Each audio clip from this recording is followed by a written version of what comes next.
Ooga fucking ooga cunts, and welcome back to the cunt stream. Today's gonna be Love Your Mondays. With me, of course, is Zell Blastia. And this week we have a special guest, which is actually Vashath. Kadun Vashath. I'm the special guest. You're the actually, yeah, that's very true. Truth be told, yes, Zell is apparently quitting Love Your Monday once again. Because we didn't do this time last for time. realsies. Because Baracus is an asshole. I mean, he shouldn't have taken my last cheese puff. Well, he never liked your cheese puffs anyway. I don't give a shit if you like them or not. Don't touch my cheese puffs, bitches. So now I'm roped in to have to try and keep you wrangled in and. Yeah, because we really put a gun to your head and said you got to do this now. Well, I know you didn't want me to do I got so popped out for a second. Did we explain to the audience why they can be happier now? No. We did. I think some of the audience is going to be sad that you're not going to be on Love Your Monday. Yeah, they'd rather replace bullshit. It's good. It's going to be a better show now, guys. Now you can tune in on Monday nights and then ignore my show on Thursday nights. Well, after this Thursday. You got a really dark way of what you think is funny. I find this depressing subject to be fucking hilarious. I'm leaving, and then I'm going to cut myself. Okay, is that supposed to be funny? I guess. Okay, I guess. You know this is a comedy variety hour, right? It's funny to me. I think that's actually what makes us relatively funnier, is that we will take the darkest, most fucked up humor, and I mean the three of us. Let's not beat around the bush on this one. The three of us will take the darkest, most fucked up jokes, even if they are actual experiences we've had, and we will just throw them out there like they're nothing. Like this didn't even faze us. So anyway, yeah, I'm leaving Love Your Mondays, and damn it, we were supposed to do the thing that I said where we play off the fact that this happened before. Like, we just didn't deny that this has happened before and then trip out the audience. Well, you apparently had jumped out, and I had already pointed out that this has happened before. But yeah, I'm leaving, and it's because as much as I love Brockus is somebody that you need a buffer for. Kadun's here is the buffer. So I'm totally open. If you guys like, anytime you guys want to invite me on the show, I'd love to show up and be that third wheel. That's great. I work great as a third wheel too. No. either fine. A first wheel or a third wheel. You hate our audience. You hate me. You despise Kadunt. We know how this goes. You fucking selfish punk. Oh no, I love the audience. And Kadunt, do I love you? You love your Mondays. There we go. I love Kadun, but yes, I do hate you, Brockus. I do hate you a lot. I just gotta stomach a lot of it and like put a lot of it in the closet, you know? It's like all my skeletons, except they're you and they're fat. Yeah, I don't think anybody out there actually does love me. Except maybe Samaj. I don't know. Oh, there's the pity party. Now you're gonna get some love in the audience. God damn it, let me just make horrible, sad jokes. Fuck! Don't. You're always stepping on my shit, man. I know. Let him make horrible, sad jokes. His mom did when she had him. Yeah, exactly. Yeah, no, don't do the thing, Brockus, because I don't know how long the joke will just be a joke. In the chat, make sure you don't suggest ways for Brockus to kill himself, because he might do it. So don't say like drink bleach or something. He doesn't know about that stuff yet. What's bleach? See, very, very. This is the only reason Brockus is alive. It's not because he's not suicidal. It's because he's so poorly uneducated. The only thing he's tried so far that he knows is banging his head on a wall. That's not the only thing. I've also tried cutting my flesh open. It doesn't work, apparently. Yes, because you used the scissors that you got when you were in kindergarten. Those cut through paper. No, you're not supposed to use the safety scissors, Brockus. That's not how this works. That's not how any of this works. I unfriend you. I don't know how things are. I don't know how things work. Roboted out. What? You're a robot? I mean, what? Who's a robot now? Mark, stop it. That's a really good idea. So stop. What? What's Mark saying? Go down with me to yourself. Okay. You know what? Stop. No, He can't do that. He's not allowed to. That might do the trick. Oh, hi, Mark, but that might do the trick. Who knows? Like, if I suck dick for too long, I might just fucking die of suffocation. All right. Well, we got roughly 20 watching, and it's increasing. So let me go ahead and clarify too a couple things. First off, if you weren't here in the first 5 minutes, first off, you're retarded and we don't like you. We don't want your money. But we do. I'm leaving. I'm leaving. Don't lie. I'm leaving. I'm leaving Love Your Mondays as like a permanent host. I'm sure Brockus and Kadun, who are the new hosts, might throw me an invite every now and then. That's cool. But as far as I go, I will be having my own show on Thursday nights, starting after this Thursday. So this Thursday we're gonna have this Thursday night we're having one more Silver Age Blood Sports. The following Thursday after that, my show. Do I have any co-hosts? No, it's just me. I might invite people, but it's just me. So if you're looking for, someone to drop nigger bombs or somebody who just if you want 2 hours of talking shit on Brockus, stop on by. It'll be a good time. We'll have a great time. Wow. Okay. I mean, is that it? Are you done? That was it. Excuse me for, talking about something. No. It's fair. It's fair. I'm just. Yeah. No, chances are fucking attitude.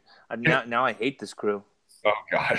Chances are I'm probably gonna toss you the link whenever we have people I know that you're actually a fan of on the show and stuff like that. Like if some kind of miracle happens and we actually manage to get I don't know, Hawka and Failure on the fucking show at the same time. I'm not sure that that's a possibility, but here's I don't know these God damn it!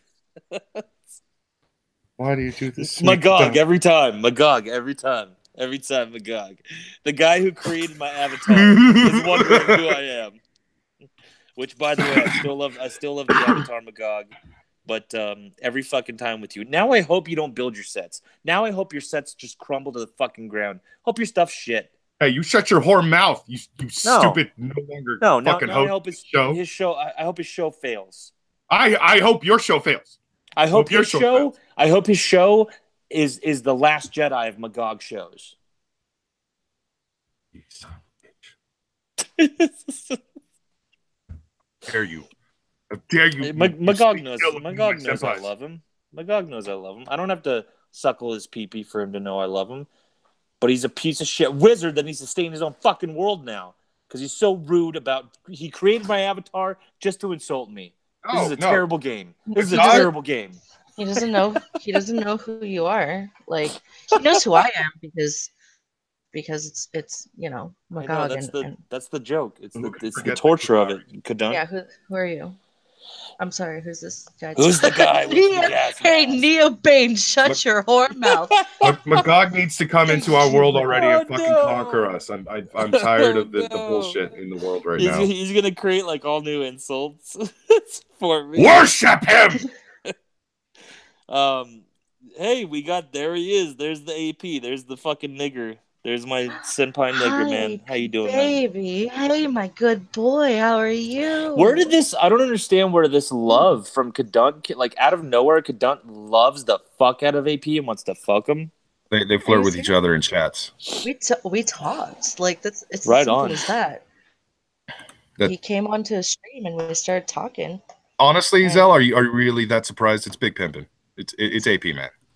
Come on. It's AP, but usually Kadun's very picky. Not saying that I'm upset by it because Kadun, that's a good choice, man. She loves his sexy bald ass. Hey, you could do worse. You could do worse. It's the voice of the 16-inch penis. You're right, AP. Yeah. 16 inches. He's being nice to himself too. He's being really nice to himself. That frog D is impressive though. Let's face facts. It probably is. Ribbit. That frog D at any moment could turn into a vagina, so you got to watch out. What? I don't know. Voices just get to me. Like voices just. Life and AP will find a way. Oh, okay, Jeff Goldblum. I don't know what's happening now. Did we enter Jurassic Park? Did you watch the fucking movie? The frogs changing sexes? God fucking damn it, dude. This is why I'm leaving Love Your Mondays. God fucking damn it. God fucking damn it. Magog, I love you. A live show featuring a gorilla, Cadunt, an orc, and a nameless hooded rave party whore. And a nameless hooded rave party whore.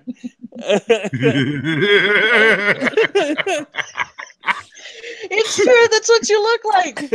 I need to start like doing E and stuff. Oh my god, that was too good. Like the character does look like those cringy kids that dye their hair and then they'd wear like a cool mask like that. Well, cool is the operative word, but they wear those masks and shit, and then they would just go in there with the lights and then just party until they die at the age of 16.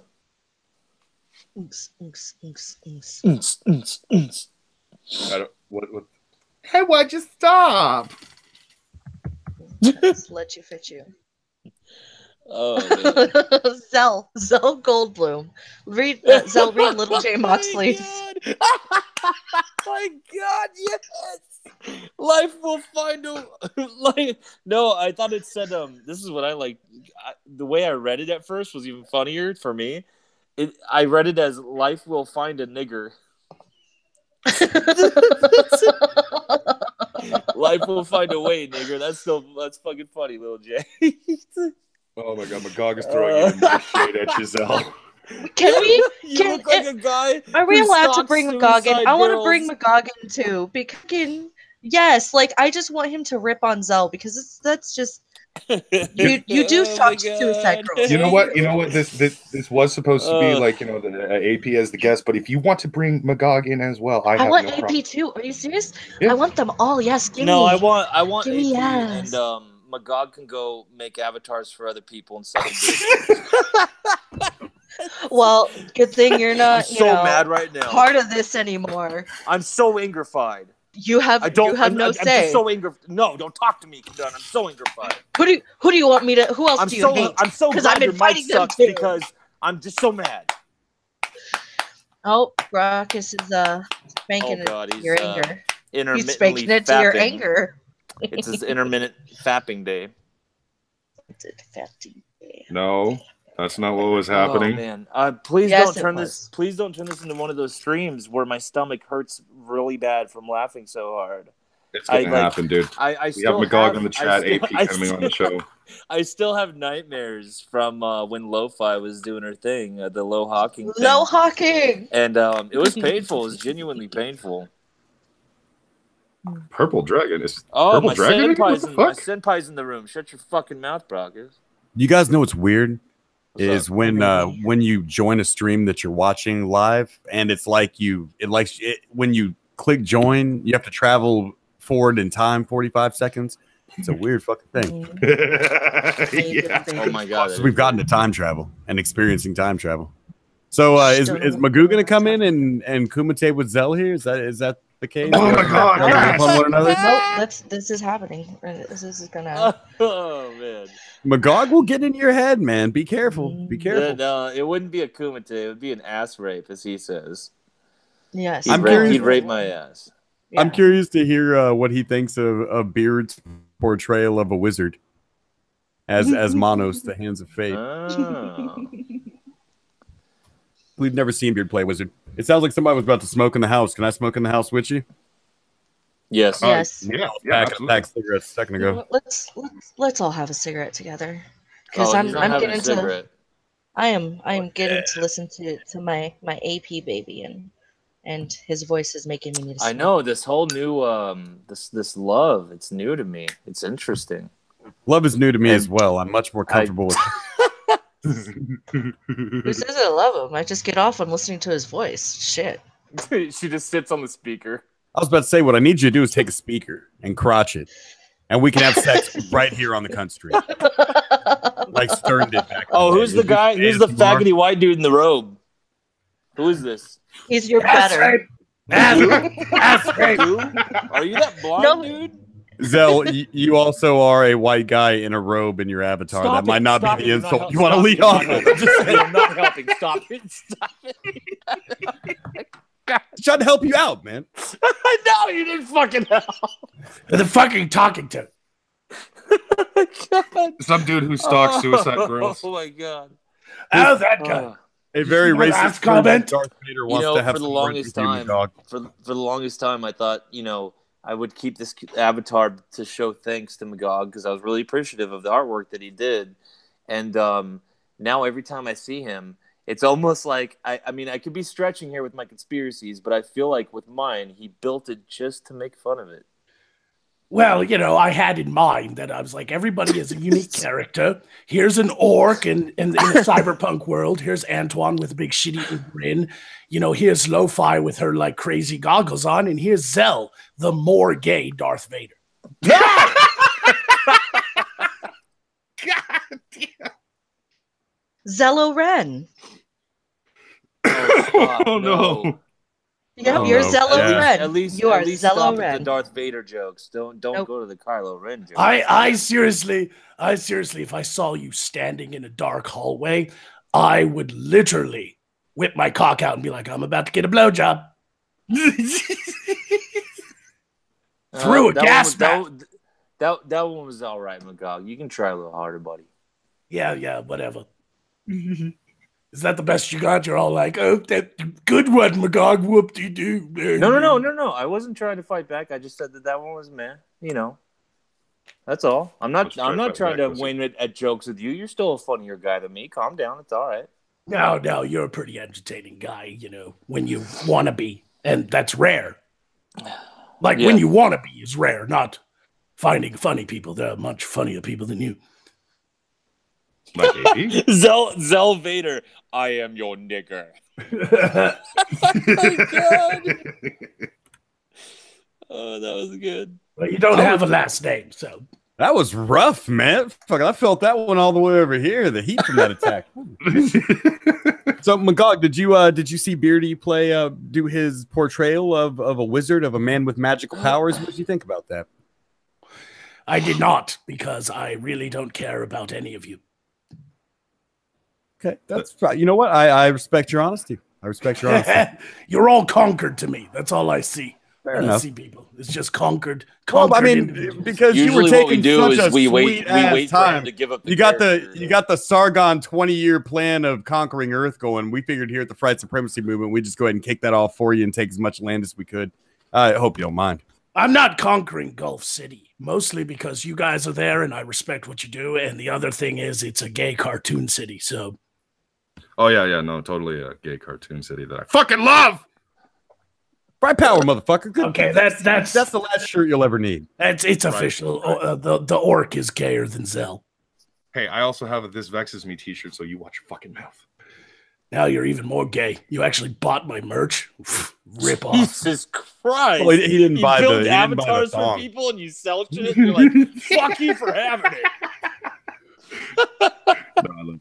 I'm a unique individual. This is why we love you, Magog. At one point, you get used to people throwing like these real complex insults and issues at you, and then somebody comes along and they're like, "Your fictional city is gay," and you're just at a loss for words. You're like, you appreciate. I don't know what to do with that no more. You're like, thanks for the straightforward joke. You just appreciate it more. I appreciate the honesty. Like, I don't know what to say to that now. There was a time when I knew how to respond to that shit, but now, like, I'm like, so what do you think about the? That and it's hard to come back. It's hard to argue with a necromancer from another realm. I mean, it really is. You'd be surprised. Yeah, it's more difficult than people might think. When you're like da da da da, and he just comes back and goes, "Fuck you." I've seen comments on my channel where people are like, "You take yourself way too seriously," and I'm like, "Really? Are you kidding me? You're fucking kidding me, right?" What do they mean, in character or out of character? In character, I guess. I don't know what that means. Ask my human avatar. There was a kid the other day. Hi, I think I'm real, which I don't have a problem with the kid. I'm not trying to have beef with it. Like I just don't care. AP hates I think I'm real confirmed. No, I just don't care. Like I just don't care. It's not but he he said something to Andy. Andy retweeted that thing where I was like, man, if 260,000 subscribers is the worst YouTuber, man, me and Ghastly should just fucking quit. We don't even have a shot in hell. These people are. And he's like, oh yeah, I saw them come on the Warski show. It just looked like a couple of dumb cartoons on the Warski show. And I'm like, oh, congratulations, Einstein. Right. We're a couple of dumb cartoons on the. You figured us out. That's it's like that's the depths of like when I roast people, it's all in good fun. Zell knows that I enjoy his company, even though he looks like a skateboarder punk who failed at skateboarding. Here we go. Just bought a car. Damn it. He just bought a car. His compliments. He was like skateboarding sucks, but I'm gonna keep the look and buy a fucking. I think I'd be a lot more offended if Magog wasn't funny. Probably that would probably but but just the idea of you in your neon getup with the gas mask driving a Geo Metro makes me laugh. God damn it! I'm a big fan of roasting a good fun. I've always been a huge fan of guys like Don Rickles, and if you've ever seen Rickles on Carson, Rickles and Sinatra at the roast, it was the best, man. But it was all done with love. It was all done in good fun. Even when it was like me versus King Carl, we were really riffing on one another. Like, we're just doing it for fun. Like, I don't know, man. Like, I don't want to get involved in the real serious shit where these people like have started to genuinely hate one another and want each other's lives ruined. And I'm like, it's a little serious for what I do, man. Let's just keep it funny, guys. Let's keep it funny. Yeah. I mean, I got on the cook-off stream. Antoine was cooking off with some guy that I just called Paul Bunyan because I couldn't. That was some great commentary. His name. Yeah, it was fun. I was the roast master, and I laid into it pretty good. But they know it was all in good fun. I only got a few death threats. Only a few? Yes. How disappointing. Written death threats, that's a badge of honor. Like, when we all love the written death threats. It's the verbal ones. This when motherfuckers start calling your phone in the middle of the night. It's like getting one of those Amber Alerts. When you don't have the alert turned off and it just rings the fucking alarm in the middle of the night, just sometimes it's bad for death threats and learning the children are missing. Call during business hours. Hey, Zell, do you wear that mask to hide the fact that you have no teeth because you do meth? No, I don't hide that for what? Zell Reptile? Sorry, I was like busy typing something. I was not prepared for that. Nothing. Nothing. Your hair's nice. Shut up. My hair is nice. At least my hair is nice. You know, we actually do have a. I'm a little bit gummy, but I got the good hair. We legit have an epidemic of people getting dentures and implants, like, and all their teeth pulled at like 33, 34 years old now. Not because of meth, but because in like the 80s and 90s, a lot of kids would drink Coke going to bed. And like that sugar would sit in their mouth all night. That's like the main culprit for the shit, according to my dentist. I heard that from. But yeah, apparently a lot of younger kids, man, are ended up with dentures, like all kinds of shit. Yeah, it's what happens when you drink copious amounts of acid. Yeah, Coke is probably the worst thing you could possibly put in your body, but it's so delicious, dude. Fuck. I even saw an episode of Mythbusters, I think it was, or some show on YouTube, where they literally melted prison bars with Coke. Jesus Christ. Like, to escape prison. Like, they had metal prison bars, and they put Coke around it and then used a battery to kind of electrify it. Really? Mm-hmm. And it fucking melted through the metal. Can you send me can you maybe send me a torrent link for that? Because I've got the AG called a couple of times today, and I don't know what they called about. They also did it with salsa, so to be fair. Fuck yeah, I need some commissary money. I'm gonna get some salsa, some Coke. I'm gonna be the fuck out of there, dude. The deliciousness of things that can melt prison bars is pretty apparent in your world. Have we? I don't think in our world we've ever tested the index of deliciousness versus usability in an emergency situation. Possibly the more delicious food you have, the more volatile it could be as an explosive or a corrosive or whatever the case may be, like Coke. For instance, we're eating death. I keep staring at Kadunt's avatar and thinking to myself, I never insult her because she has like the most unoriginal avatar. It's just a screenshot from the worst RPG ever made. I don't know what to say. Whatever. I don't know what to say about your little, Kunari fucking avatar. I mean, aren't you going to change that? Tell him it's the cover of a Heinlein novel and just fuck him up. No, I'm trying to. I'm working on my. I'm working on drawing my avatar. It's just trying to find the right way because I don't have confidence in my artwork. Well, may I suggest you being a cartoon? Don't you, Magog? I'll be a cartoon. That's fine. What was that, Zell? I didn't hear you through how. God damn it! God damn it! No, I'm serious. She was talking. And I also often can't hear you over the sound of how awesome I am. I'm always assuming now. I'm like, here it comes. Here it comes. So he's like, oh, God damn it. I'm like literally talking to him. I'm like, no, I didn't hear what you said, man. It's hard to hear you over the sound of how awesome I am. Okay. I just said, don't you feel bad now? Because she was like, I'm working on my drawing and I'm insecure. And I was like, don't you feel bad now? Now, my only complaint with Kadunt is that I really wish she'd change her name to Sex Machine. Why? Oh shit! But why? Why would I change my name to Sex So that I can pull the line from Dusk Till Dawn and be like, "Come on, Sex Machine, pussy, pussy, pussy, pussy." Wait a minute. You've been doing the Magog voice for more than 10 minutes now. You have a chick at your house you're impressing, don't you?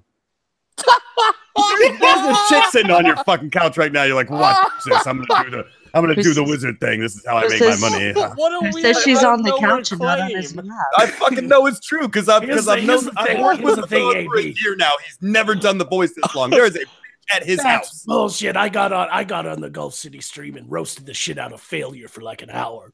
Don't give me that shit.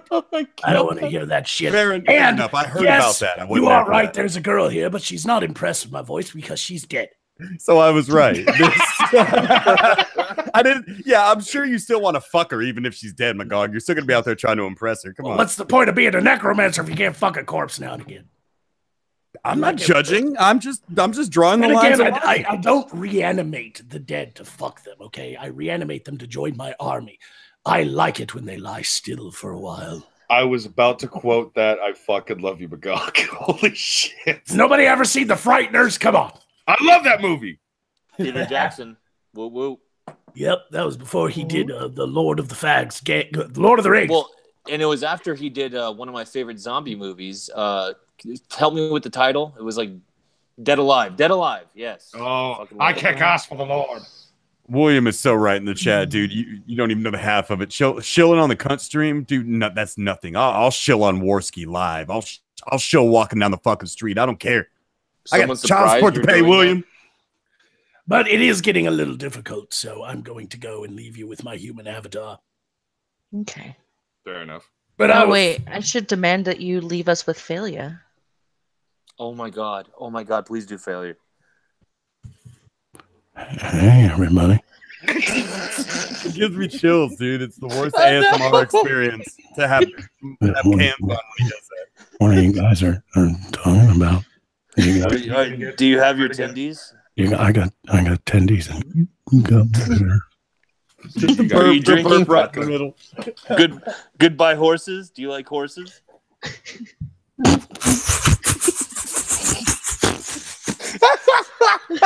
You got the laugh down. He's fucking good. He's good at that shit, dude. I think the two of them talk way too much off air. Yeah, I'm trying to start a meme about the Cuban Missile Crisis. You guys gotta spread it around. Well, I already started a meme for you, Failure. It's my dick because I'm Cuban, you know.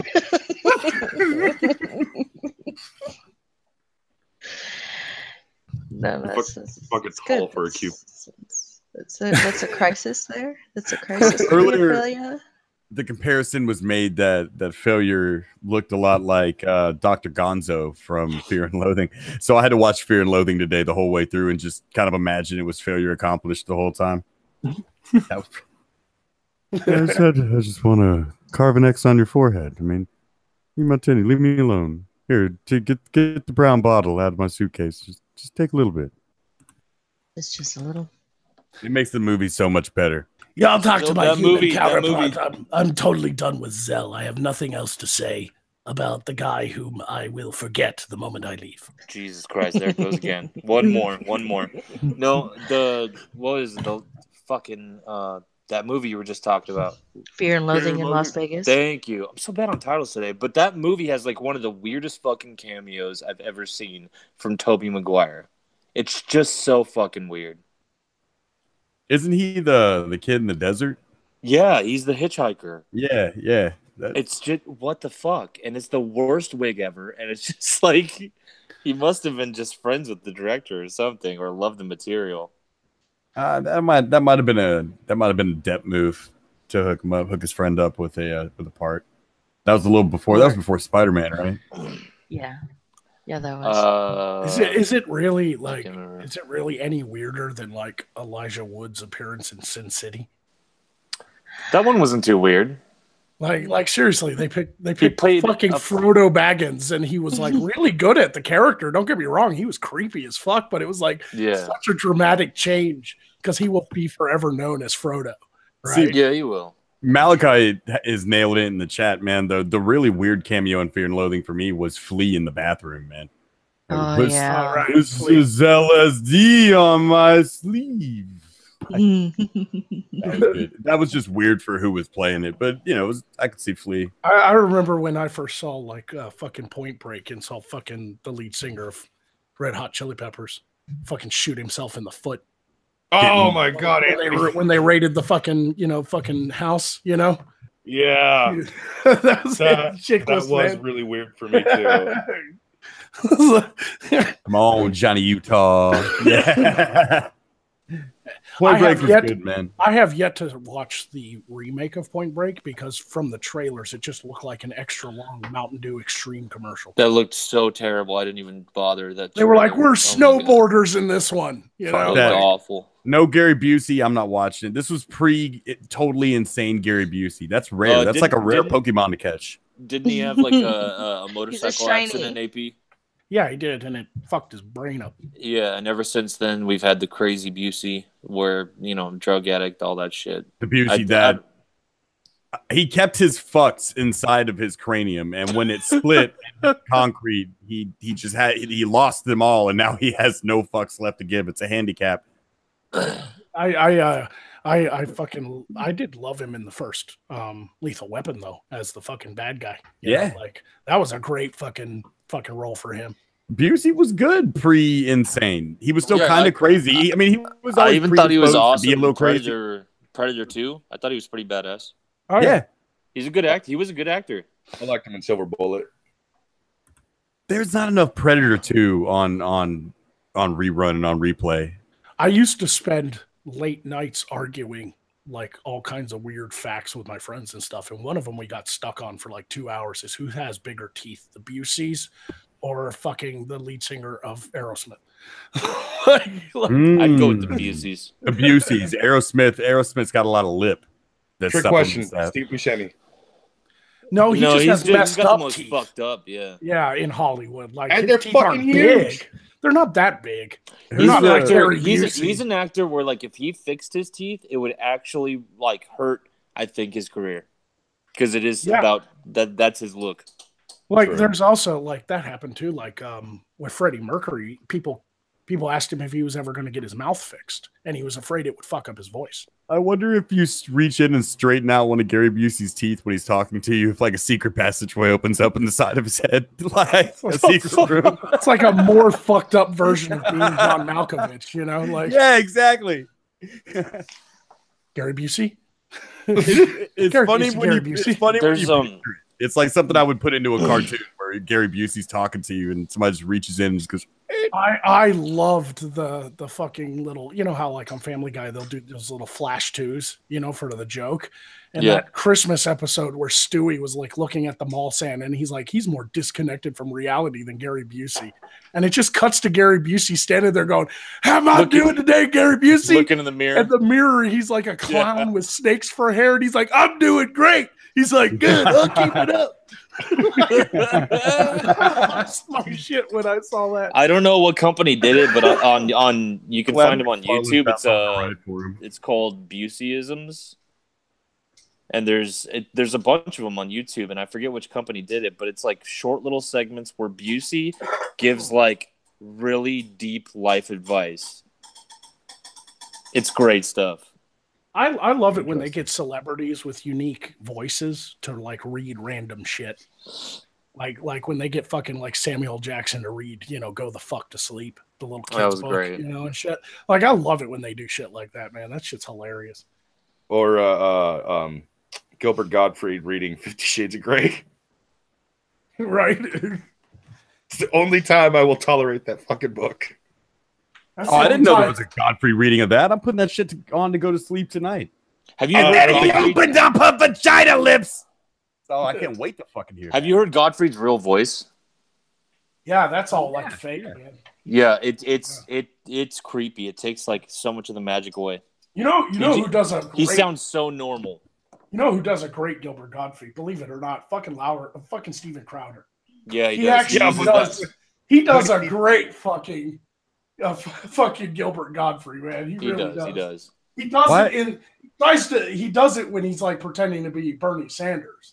Yeah. It's fucking hilarious. Why does Gilbert Godfrey have Majin Buu's eyes? Like, you remember when Fat Majin Buu would like squint up real hard about to do something evil in his eye? Like, he has no eyes, is what I'm saying here. I think he's just high all the fucking time. Just like really, really fucking high. No one who's high has that much energy at his age. No 70-year-old man smoking weed in California getting the good shit has that kind of energy. I think it was Howard Stern. I think it was Howard Stern that he had his real voice on. And Gilbert's like a super plain, boring dude. Like, just a super family. He's a family dude. Well, it's like a lot of people who have those eccentricities. They're actually like fairly intelligent, normal people. Like, look at have you ever seen like an interview with Marilyn Manson? Yeah. That guy is so extreme in his performances and his look. He has the contacts and he's all weird looking.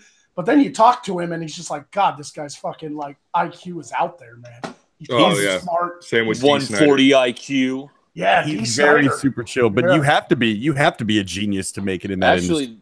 He was there was a story told by Ralph Garman. I don't know if you guys listened to Hollywood Babylon. No.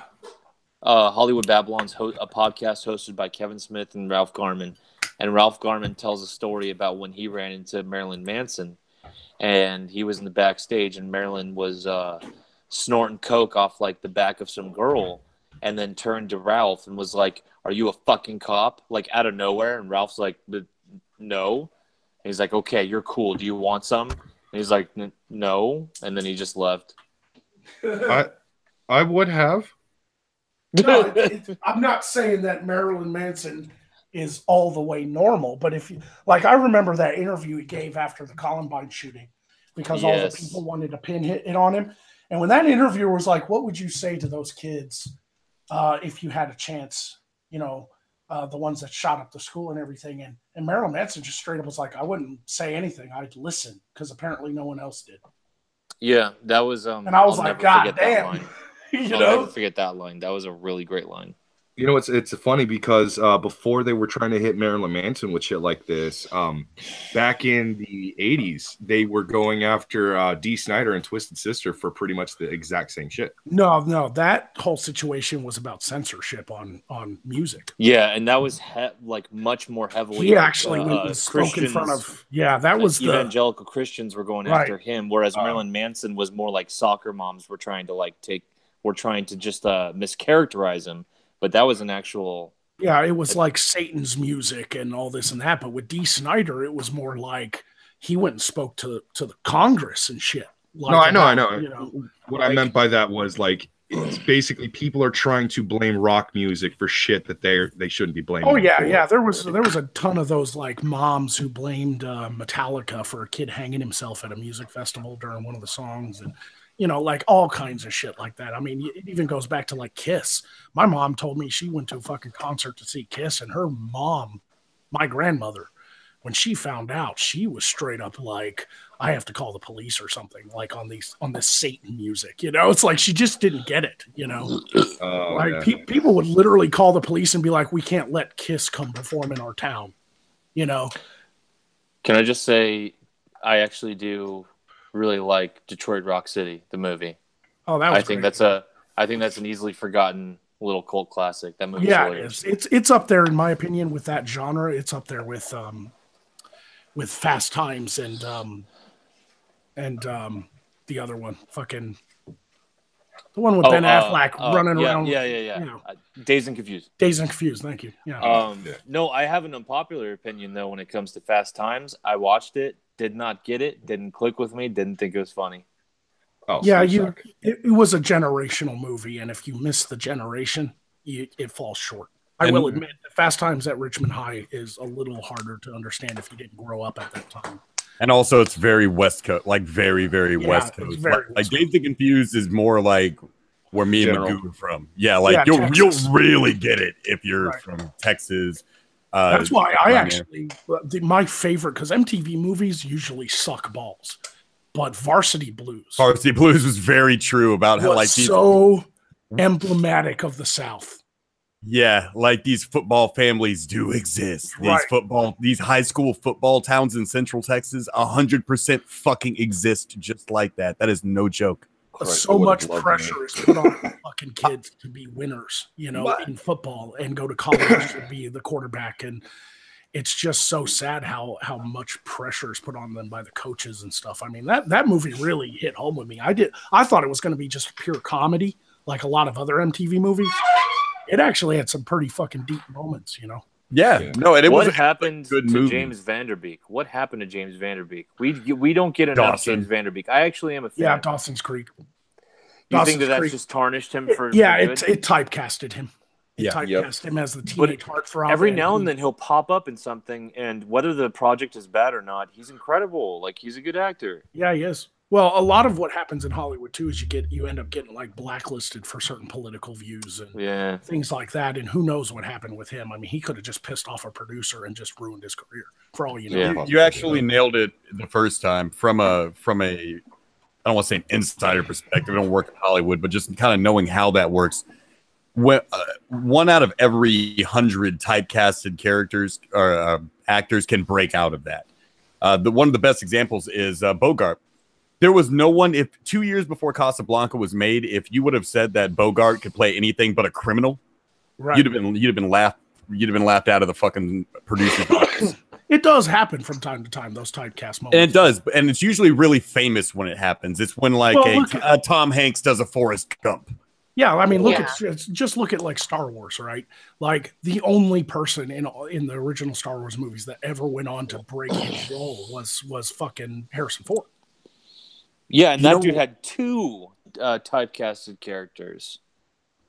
Indiana Jones. Yeah, Indiana Jones as well. But somehow he escaped it. He was just so good, and as he got older too, they realized he could play like a president, or he could play like he was just really good at these types of roles. And then you look at Mark Hamill, and Mark Hamill after Star Wars, he made a genuine attempt. He's in a couple things that if you look at them, if you search out the movies that he's been in other than Star Wars, ain't that good. Didn't work out. But I watched one yesterday at my grandfather's house. He found a calling in voice acting. Exactly. Yeah, he found another thing. He had to move on, and he did the Joker. Amazing. Yeah, and that was great. Other stuff. Yeah, a bunch of other stuff too. He did the voice. I think he did the voice of the demon, Cockknocker, and fucking Darksiders. Cockknocker. Yeah, can't forget Cockknocker. Cockknocker's returning apparently for Jay and Silent Bob reboot. Is there going to be another Jay and Silent Bob Strike Back movie? Yeah, it's going to be his final View Askewniverse movie. Oh, don't do it, Kevin. Yeah. Don't do it, man. Like the last 2 movies I want it. Stop it. Okay, dude, yeah, my brain wants to see it because it's always funny to me, but I don't want to see Kevin self-destruct his career like more than he has. But the last ones were crap too. I didn't care for Clerks 2. If the last movie Jay and Silent Bob, I didn't care for Clerks 2. I haven't really enjoyed a Kevin Smith movie since Dogma. I like Clerks 2. I enjoy his View Askewniverse, the ones where they're all connected. I love those. I do too. I will say, if he didn't ruin his career by making Yoga Hosers, which have you seen the movie? Yeah, if he didn't ruin his career by that movie, he's gonna be okay. I'll forgive somebody. What he's working on right now. He made a gift for his daughter because he's a director and he's empowered to do that, and I'll forgive that. But yes, I'm aware of Yoga Hosers. I did not watch it. I knew better. I was warned ahead of time. Leave it alone. Just it's so bad it's enjoyable. It's really entertaining. It's just like I was told, how stupid it gets. I was told to leave Cop Out alone, and I was like, "No, man, I think I could enjoy Kevin Smith, buddy. He's got Bruce Willis in it. Fuck that it, one's yeah. just lame. Yeah, You know yeah. what Kevin Smith is working on as a director right now? He's actually Jane directing- Silent Bob reboot. No, he's actually working on a television show out of Canada called Sam and Twitch, and it's based on the two cops in the Spawn universe. The fuck? I have And not it's going to heard be a this at television all. show. It's going to be a television show about two New York cops that get put on the case of these really weird, kind of occult cases, like these weirdly The weird fuck? things within I the gotta look Spawn this up. universe. Yeah. Holy shit! Yeah. The Sam and Twitch television show is coming, apparently, according to Kevin Smith. You know what another weird fucking career ender was? Fucking Love Guru. Like, that just Oh ended my Mike God, Myers. yes. That just ended him. He was gone after. I feel like there was something else he did right before Love Guru Cat in that the was Hat. also bad. Was it Cat Cat in the Hat? Yeah. It was Yeah. it was a downhill, but it was a sharp downhill. It went from twofer. Austin Powers to one movie to the Love Guru, and yeah, he's off the map now, dude. I saw that he's movie in gone. theaters, and I walked out. I walked out by the time they hit the scene where he's trying to like break into the house, and Justin Timberlake's like fighting him, and there's a chicken that's clawing him, and I was just like, I'm done, I'm out. Like, I think that was the no. Cry Me a River music video. Oh God, Yeah. But Vladimir Dragunov for $5. Then there's sci-fi original movies that somehow get A-list actors. That's actually a big thing with Uwe Boll. Uwe Boll's a German director who does these really big I know budget who Uwe crap Boll is. films. They're terrible, dude. But he gets A-list people because of the tax breaks in Germany. Like, if you have a movie that fails, the government refunds everything. And they pay Like- him to make these crap movies. Like, what Right. was the one he did with the chick? Fucking was a video- Blood Rain? Blood Rain. Rain, yes. Oh, is that Name even of the King with Jason Uwe? Statham? Yeah, Don't forget his directorial debut, House of the Dead. Yeah, There were scenes in that movie where literally as they're shooting the zombies, they cut to video game footage. Didn't Uwe Boll want to fucking box low tax from something awful did. back in the day? No, Didn't they he did. box? He boxed his haters. Anyone who Yeah. hated Uwe Boll, who wanted to actually like fight the man, And he beat the legitimately shit out of boxed him. him. Yeah. He fucking won every fight, almost no break. he's a I gotta have he's a respect for the pugilist. man. Yeah, Guys, I need like- this. he's- I got to get this child support money. Uwe Boll, I will fuck you up. Every one of your movies is terrible. I will fight you anytime, anywhere for $5,000. All right, just had to get that out. the only thing I liked about Blood Rain is I got to see Christina Loken's tits. That was about it. Oh shit! Have you guys seen any of the like random movies that Michael Jackson like showed up in? Like, he showed up in this one really weird fucking movie where he's just like this head, like this floating head, and it was such a shite movie. I can't. Wasn't he in remember Home the name of it. Alone? And he was just like in every shot, he was like outside, behind a window.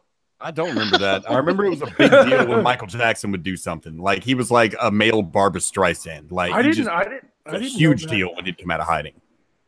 Yeah, I didn't know that about Michael Jackson, but I know there was a really weird role where Robin Williams was a floating head, and it was in a- Fuck! Baron Munchausen. yeah, it was the Adventures of Baron Munchausen. the Yes, movie. yes. I'm a huge fan of that director who I'm Yeah, forgetting because he names did, and titles here, Time but- Bandits too. He did that Yeah. same director, Time Bandits. That He did Holy Grail. He did Brazil. I just love his work. But yeah, that was a trippy, fun movie. I liked it. I grew up on that movie. yeah, that fucking The Adventures of Baron Munchausen has a real fucking visual style. Like, it was fucking crazy. And I love Yeah. Time Bandits. I'm a huge fan of Time Bandits. Fucking Sean Connery made a cameo in Time Bandits, and Yeah, Ian he Holm, did. Ian Holm was Napoleon. Yeah, Yeah. Mark come out in the Yeah, chat's Bilbo. got it. He's got it right, dude. Remember he was in Michael was in Men in Black too. Okay, I Oh could my be Agent god, M. that's right. yeah, he was. Yeah, Oh my I could be Agent M. Don't hang up on me, Oh, Zed. Jesus, that was awesome. Zed, are you there, Zed? I don't know if this is the movie, but it's called Miss Castaway and the Island Girls. That sounds like a Michael Jackson thing. Sure. That sounds like okay. a porno. I Just miss 2 hours. I Well, miss it's Michael promotional Jackson, film so it movies. would turn into a porno. Just I a miss creepy shit like one.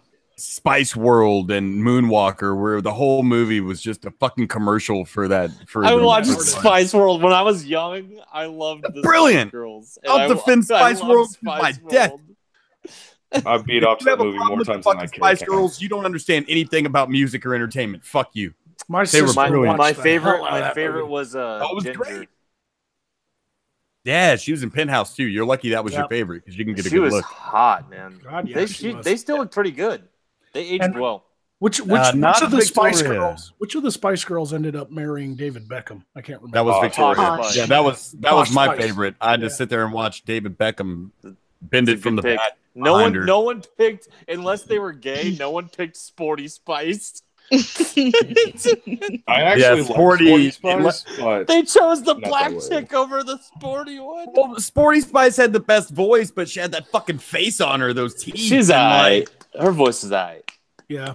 yeah. Now, when it comes She's to movies completely made by bands outside of like the big ones that everybody thinks of, like The Wall, you know, Yeah. a recent movie came out in 2012, and I highly recommend watching it. It was actually way better than I thought, and it was a movie called Imaginarium, and it was by Nightwish. It was completely written and directed and starred the whole band, and it was written by, you know, the creator of Nightwish. And that is a fucking awesome movie. This dude is like, he's like an old man, but he's an ex-musician, you know, and he's like lost in his own mind because he has dementia. Yeah.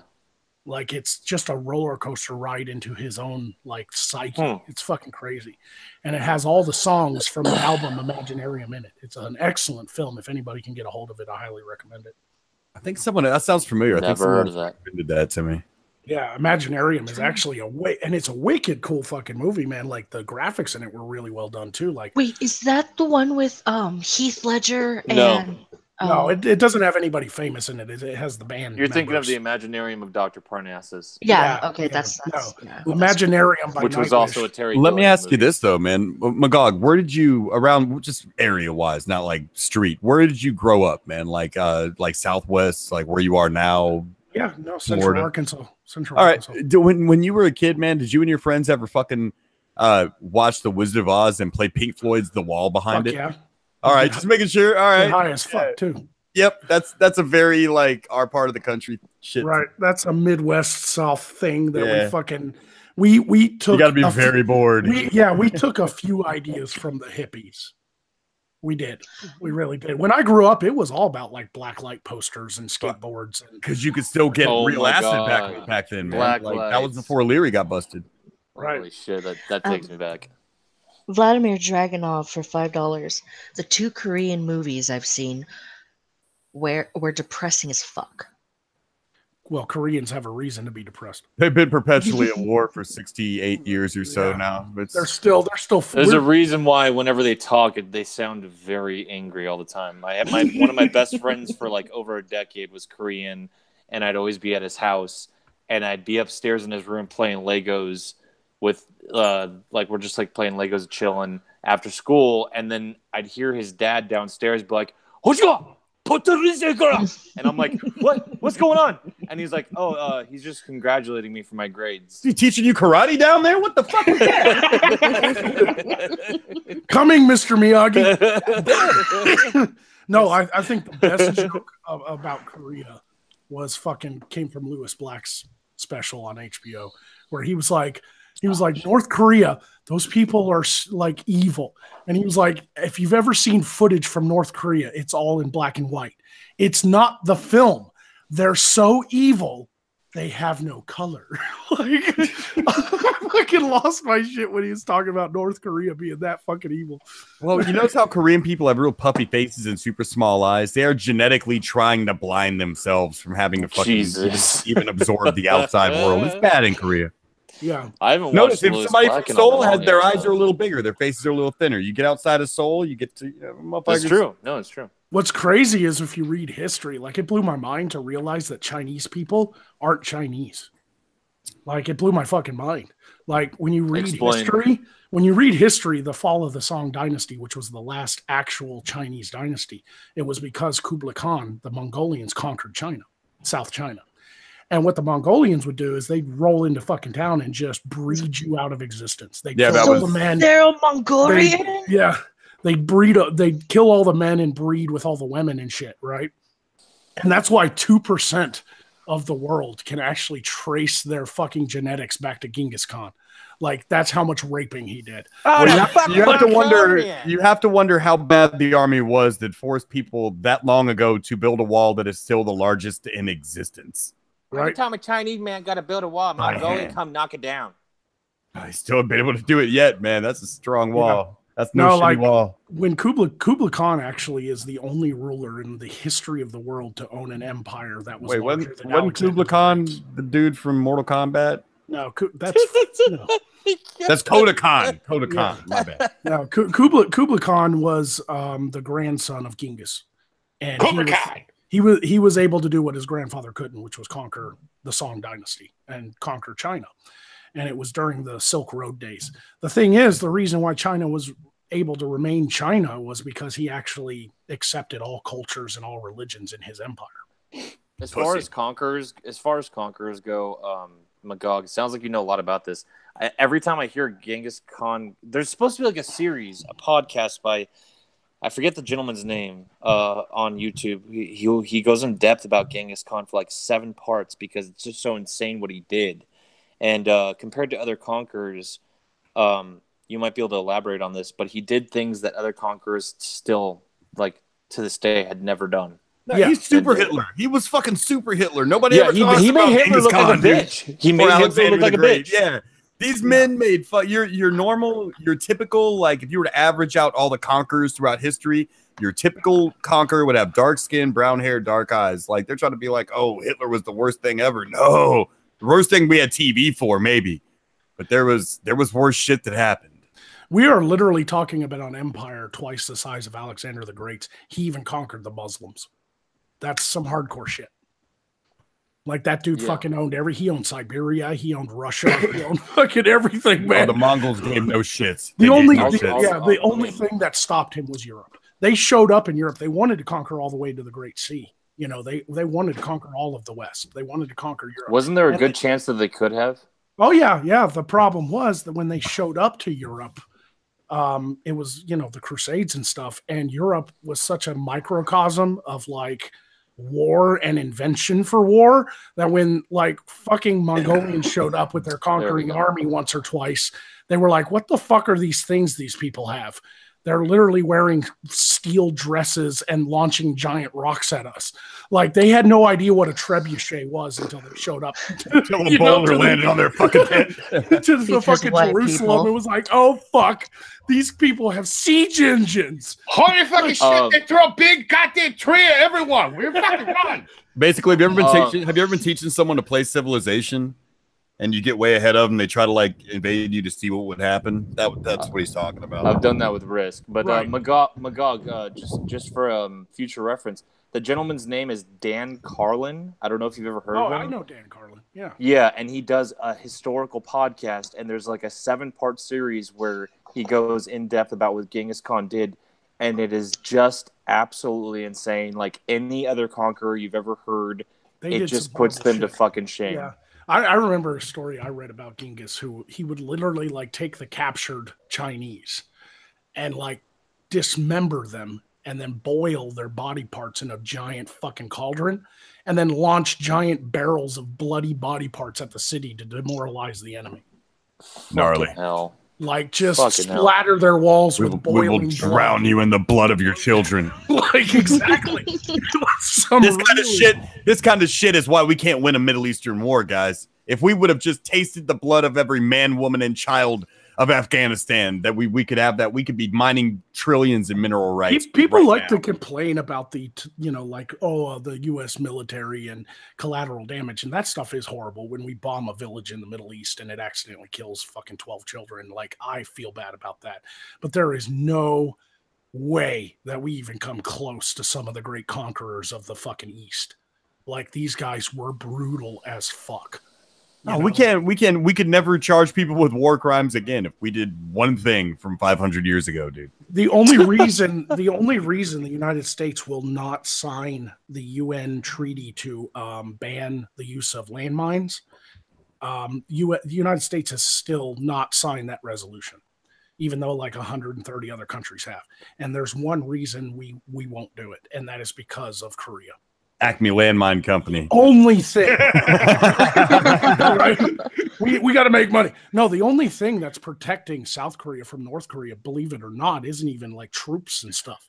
Like the only thing that's protecting South Korea from North Korea is a massive fence and about 5 billion landmines. Yep. That's about it. Motherfuckers will still kidnap each other for fun and take them out into the DMZ. They'll still spin tanks in the DMZ just to piss each other off. Right. Yeah, there was that recent video of I don't know if you guys saw it, that North Korean officer who made a successful escape but was like shot at by like 15 others with AKs, and it's on video. And they have the guy, I think he's healed from his wounds. He was in critical condition. It's fucking insane.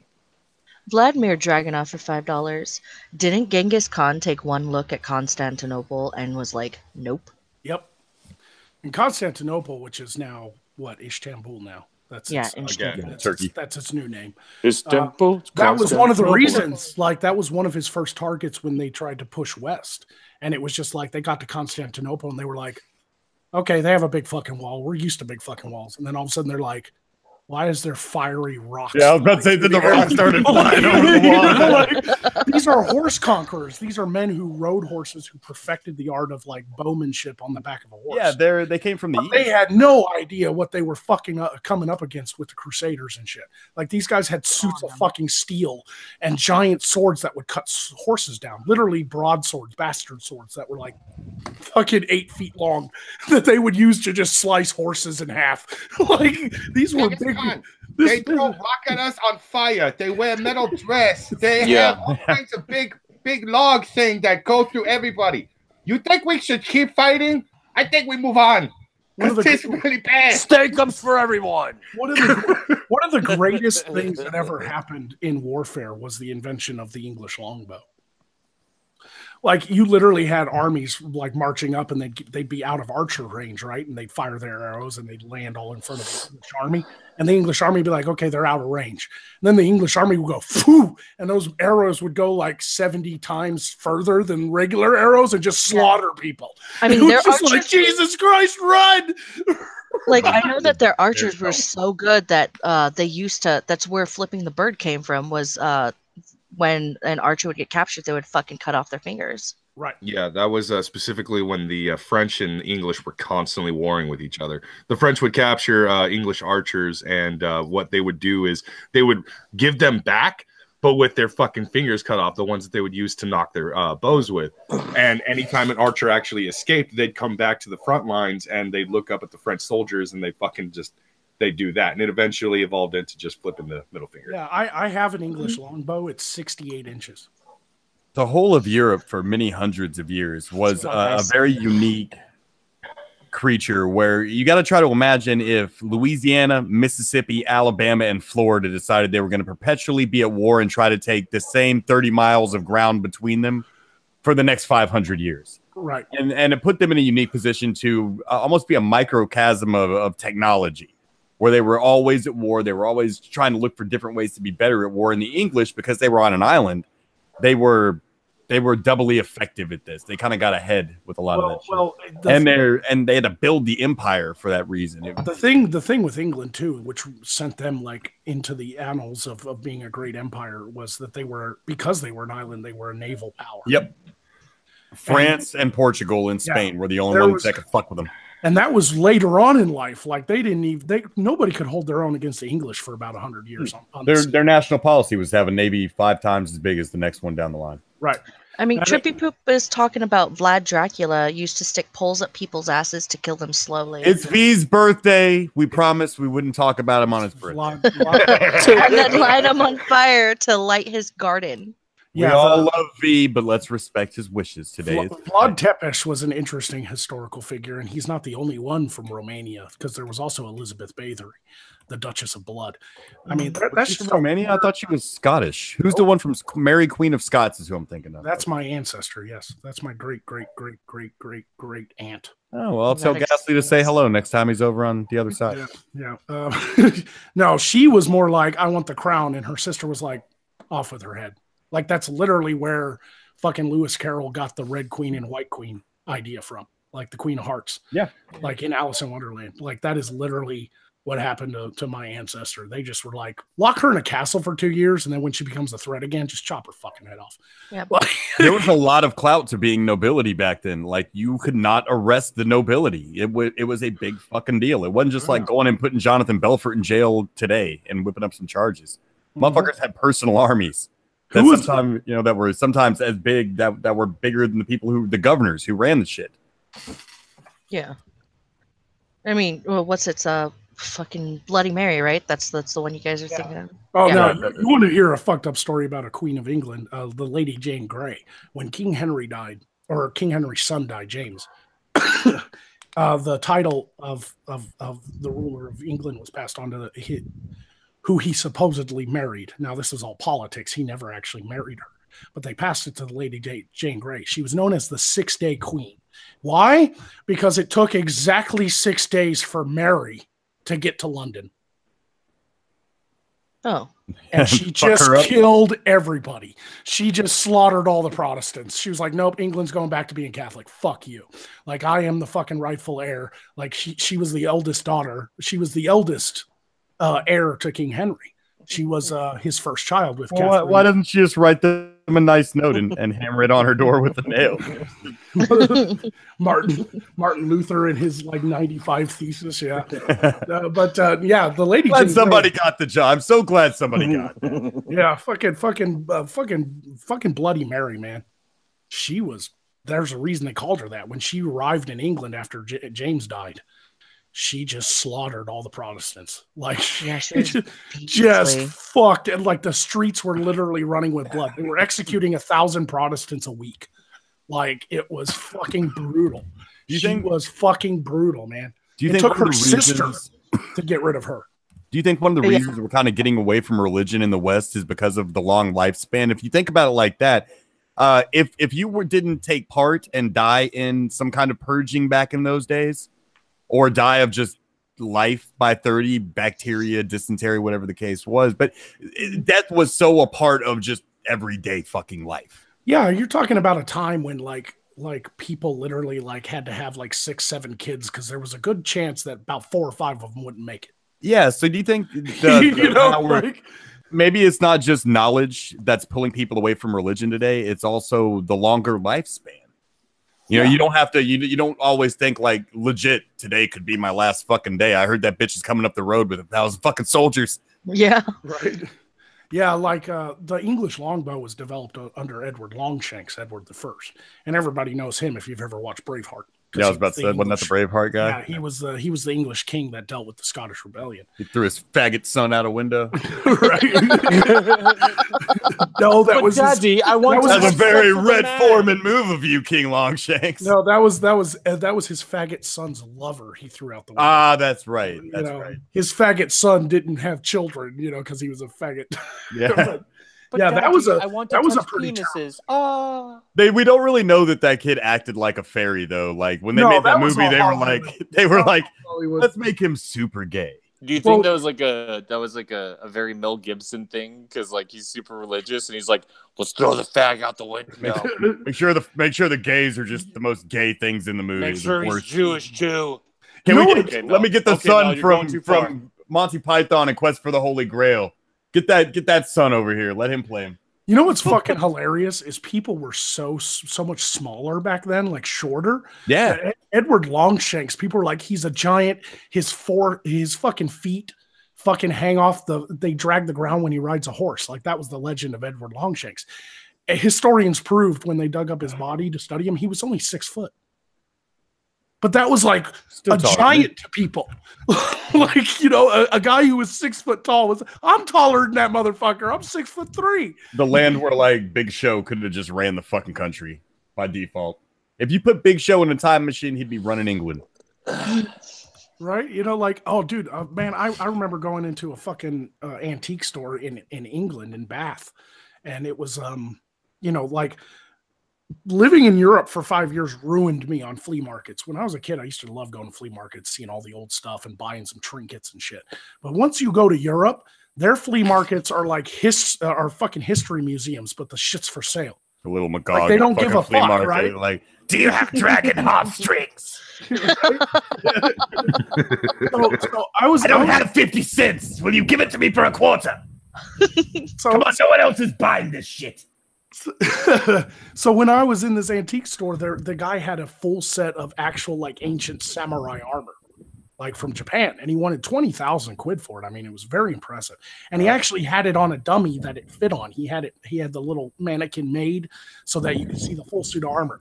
That thing was tiny. It wouldn't fit my nephew.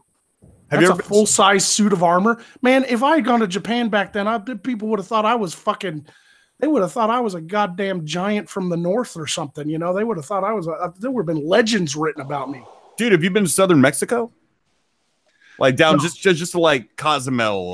No, I'm afraid of being hacked to pieces by cartel. I don't want to be kidnapped. Stay in the tourist areas, you'll be perfectly fine. But the point is, the motherfuckers like at worst are 5'4", 5'5". Like at tallest. When you walk around in southern Mexico, you are walking around like a god among men. Right? Yeah. Like that's what I love about Game of Thrones is it's based on Western Europe. I mean, it's based on England and you know stuff like that. At least Westeros is, right? And so all the politics and medieval times that happen and stuff. So you got characters like the Hound and the Mountain, you know, who are brothers. In real life, though, those guys would probably only been like 6.5 feet tall or something. Like, but they would have been giants to those people. Like I've been to castles that were built in fucking medieval times, and the doorways were like tiny. I bumped my fucking head going through. And I'm like, I think we just got taller when we started, you know, agriculturally producing food on a massive basis. Like everybody was getting a much healthier diet. You know, it's like being, you know, a 6'1" American in Japan or anywhere. Which is exactly what I was when I was there. They Yeah. would look at me strange and they would rub my head for luck. It was some weird shit over there. Did you send a lot of dick pics while you were in Japan? Did I what? Did you send a lot of dick pics while you were in Japan? To who? To any chicks you fucking knew, dude. From Japan? Why not just whip out my dick in Japan? Whip out your dick. But did you do like stuff with your dick in Japan? Because here in America, you know, we kill white guy can't really just pull his, you know, you're gambling how the response is going to be. She might have seen bigger. But in Japan, how do you keep in Japan?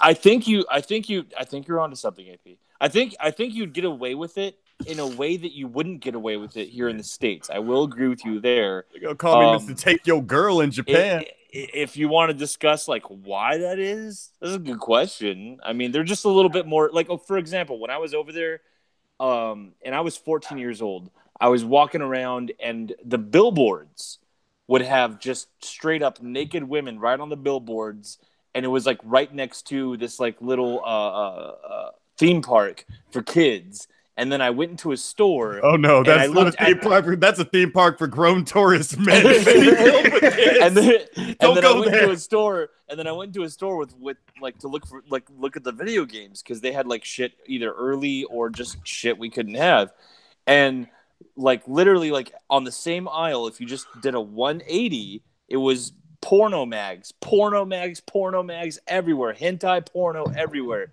Right in the same aisle with video games.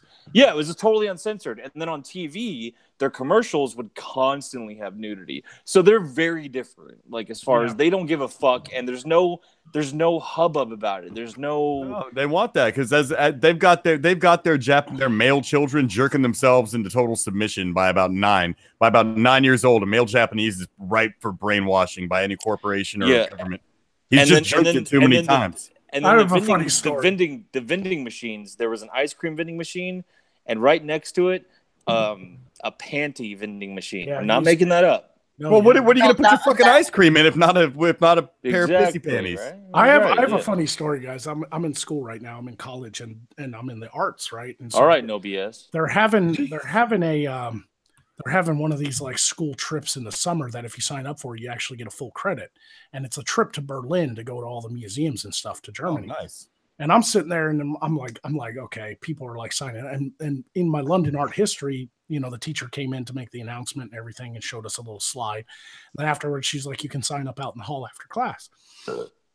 And my London art history is filled with nothing but girls. Like it's me and the teacher. We're the only men, right? Nice. Nice. And everybody's getting excited about going to Germany and shit. And so I was sitting there and I was like, I've been to Germany. I lived in Europe for 5 years. And I was like, okay, if you guys go and you get any free time and you go about the town, just be sure to go, if you want to drink, go to a pub, not a bar. And the girls were like, why? And I was like, because a bar is a brothel.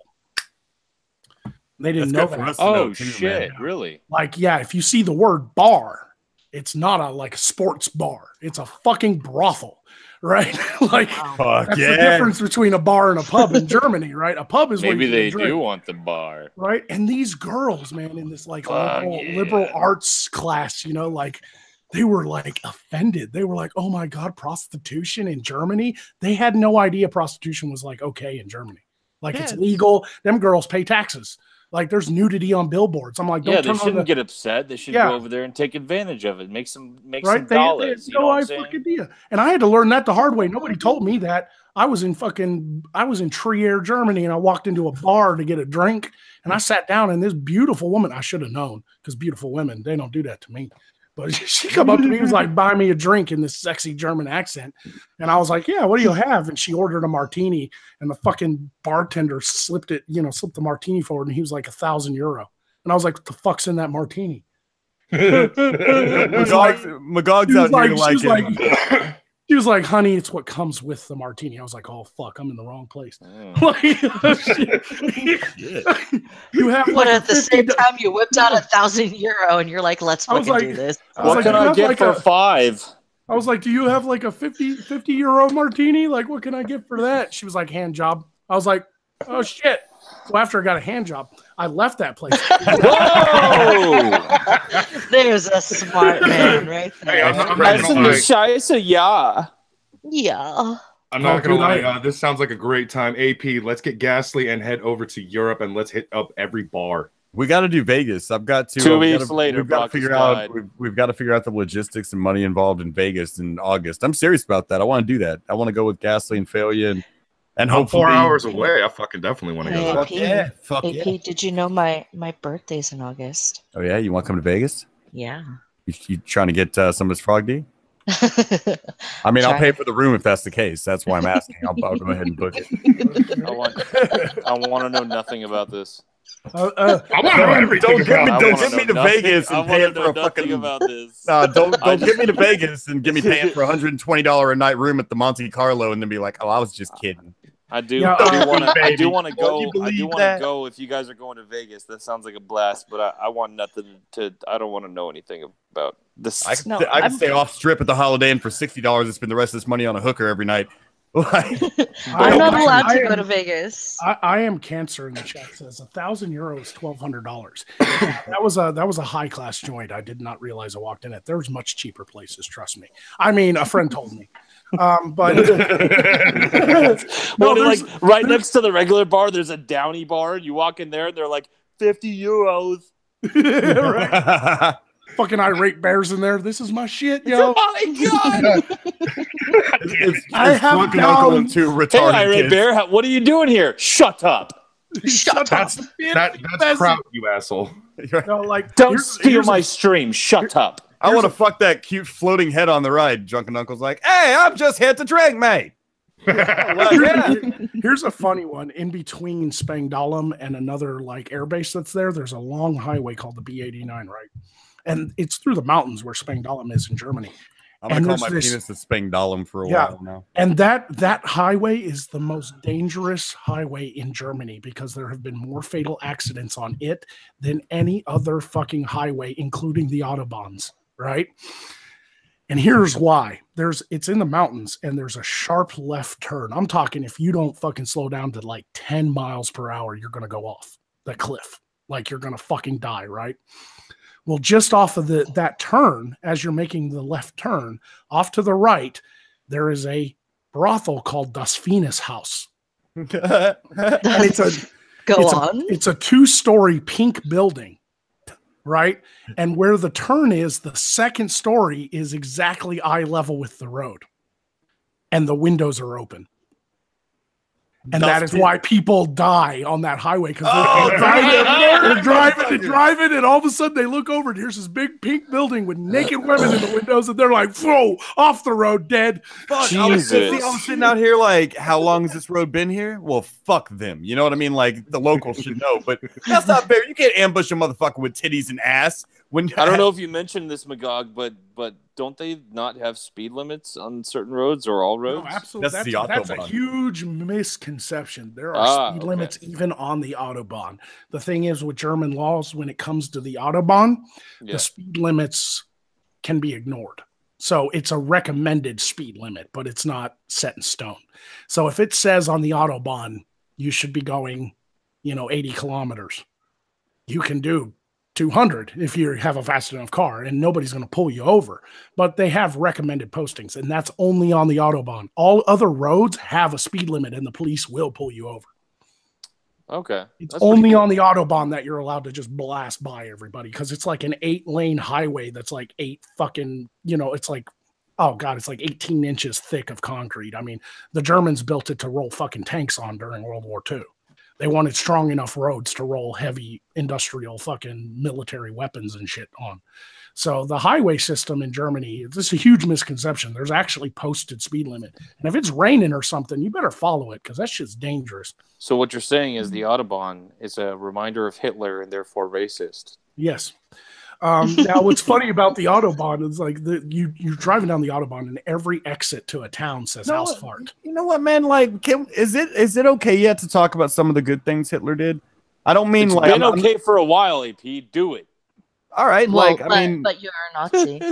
No, I don't. I'm not going to say things like the Holocaust. I'm not like no joke about it. Like, no, I know. You can't come to power and gain that kind of. There were some good things done, but is it okay to like talk about that yet, or do you get immediately called a Nazi still? I think we have to apply the South Park rule of 22.3 years. Yeah, and per million people exterminated. So we're so like, it's been fine for a while. Okay. No, since but. No, the fucking my favorite German fucking thing is on YouTube. I'm sure everybody's seen these videos where like they compare words in other languages to German. So they'll have like a guy and he's wearing a mustache and he's like the word pen. And it'd be like El Peno for Spain, and then it'll get to French and it'll be like Penna. And then it gets to German and he's like Schmelzen Schweigenglückten. Like it's a super long word. I fucking laugh my ass at those videos, dude. Like the butterfly one where they're like Papala and butterfly. And then it gets to German, it's Schmetterling. That shit. If you guys haven't seen those videos, look those up on YouTube. Oh, I have. I've watched the entire fucking series. Hilarious. Oh, dude. Here's a weird like segue into maybe a interesting topic. When talking about languages, we already talked about Korean sounding angry. German we make fun of for sounding angry. Do you think there's something to the theory that your language itself, wherever you're born, also contributes to you like mentally and developmentally, like as far as like it contributes to your beliefs, it contributes to your stances on things. By nature of the language itself, you mean? Just what the language does to you mentally, because the way you speak and whatever you're taught and however you're taught to speak, it the theory is that it can have something to do with like what you're interested in more, what you learn about more, your ability to learn more, your ability to like how to grasp really far out concepts. I mean, any validity to that? I've heard this. I've heard this theory, and I semi agree with it simply for these reasons. One, language is just like anything else; it's cultural, and so it will have a cultural impact, whether it's heavy or slight. We don't really know. Excuse me. But and look at like the English language, right? It's got more words than any of the other Latin-based Romance languages, right? A lot of languages don't have words for certain things. And so that could actually impact your learning. Like they'll have one word to describe 5. You know what? That's true. I was gonna say it would be more of I'd say it could contribute to, but it wouldn't be a major factor. But that's a point because I know the Japanese didn't have a word for love, and there was no concept for love. There was concept for loyalty and duty, but they didn't have a concept of the way Western European countries had for love, or even the Chinese, for that matter. The Chinese were so different. They loved having children and love and laughing and kids running around. They were like Italians. That's true. Because when I was over in Japan, I remember it's not extremely different, but definitely there is a difference when it comes to how they perceive the concept of friendship and what that word translated, how it means. It's a bit different in meaning. Like, for example, right before I was about to leave Japan, one of the kids that I got close to, he wanted to trade watches with me before I left. And this is a big deal with them, is like trading items. That it doesn't have to be a sentimental item. It could be a nothing item, but once you trade it with them, it becomes a big deal. And I had a really expensive watch on, and he had a cheap ass watch, and I was like, "You trying to fucking jip me? What the fuck?" And I, man, I don't like you that much. Yeah, yeah, it didn't click with me, but for him, he wasn't trying to cheat me out of anything, and I felt bad because I was like, "I don't want to do that, dude," but I'm still your friend, and like, it didn't click with him that was enough. You know what I found? You know what I always found real interesting about the Japanese, man, is they are such a homogenous culture. Whether it's because they were on an island or just because now culturally they hate everybody else. You're talking about like 1,000 islands. They're like, fuck yeah. No, seriously, people think Japan is like one big island. It's not. It is a shit ton of islands. It's a number of islands. Yeah. But the point being is the other ones. They genetically, for thousands of years of written history, remember, these guys were warlords when we were first learning to farm in the fucking mud. For thousands of years, the only consequence to anything was cut his fucking head off and his fucking sons to make sure their family line doesn't breed. The Japanese are genetically bred to be subservient fucking warriors.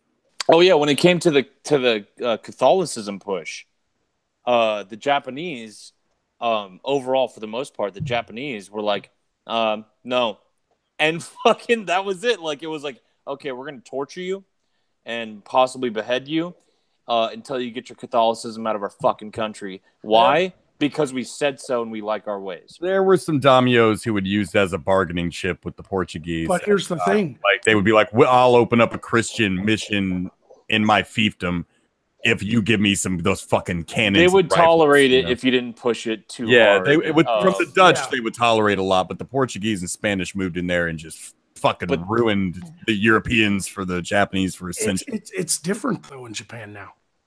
And it's all because of the Western influence, America. The moment I'm talking about 100 or so years ago. Yeah, but the moment we destroyed two of them, one go, they surrendered, and then we helped them rebuild and bring fucking capitalism and everything into the fucking country. They changed dramatically. Well, now business is war. Yeah, now they're still all about honor and family and all that stuff, but they're still very much Shintoists at the core of things. But when I was there, there's Christianity and it's okay. Right. But Shinchan 25 SB says hogs should have been number 18. That's hog in the singular. There's not more than one David Hogg out there. I just want to make sure if he's going to be threatening people and shit, he does it right to the right person. It's responsible threatening out there.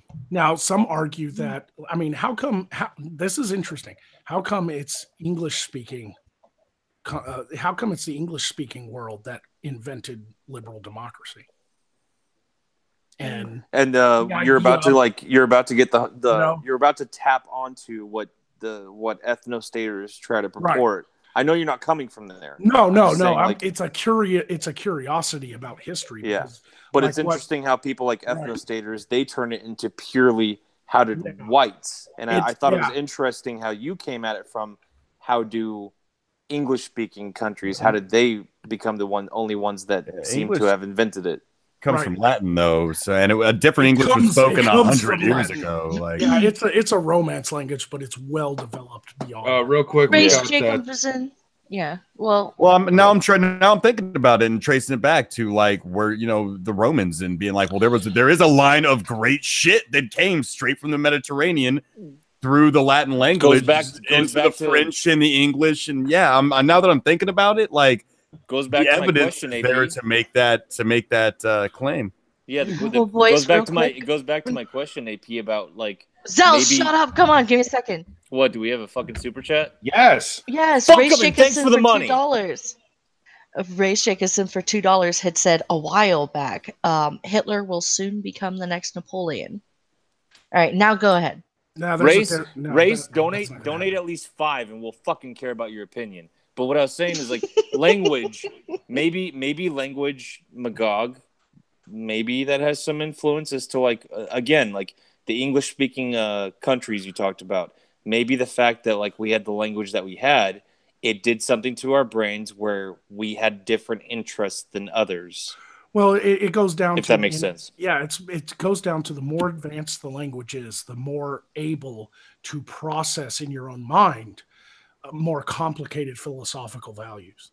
Yeah, like ideas. Maybe it has a little more to do, guys. You're able to express more when you have more words available to you. Yeah, or like let me put it this way: maybe it has a little less to do, guys, with the fucking melanin in your skin, and maybe we need to just chill a little bit on that concept. Yeah, because if you think about it, what's the most advanced language in the world?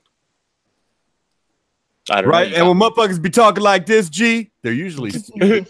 And no, that's a serious question. Go ahead. Answer it. What's the most advanced language in the world? I don't know.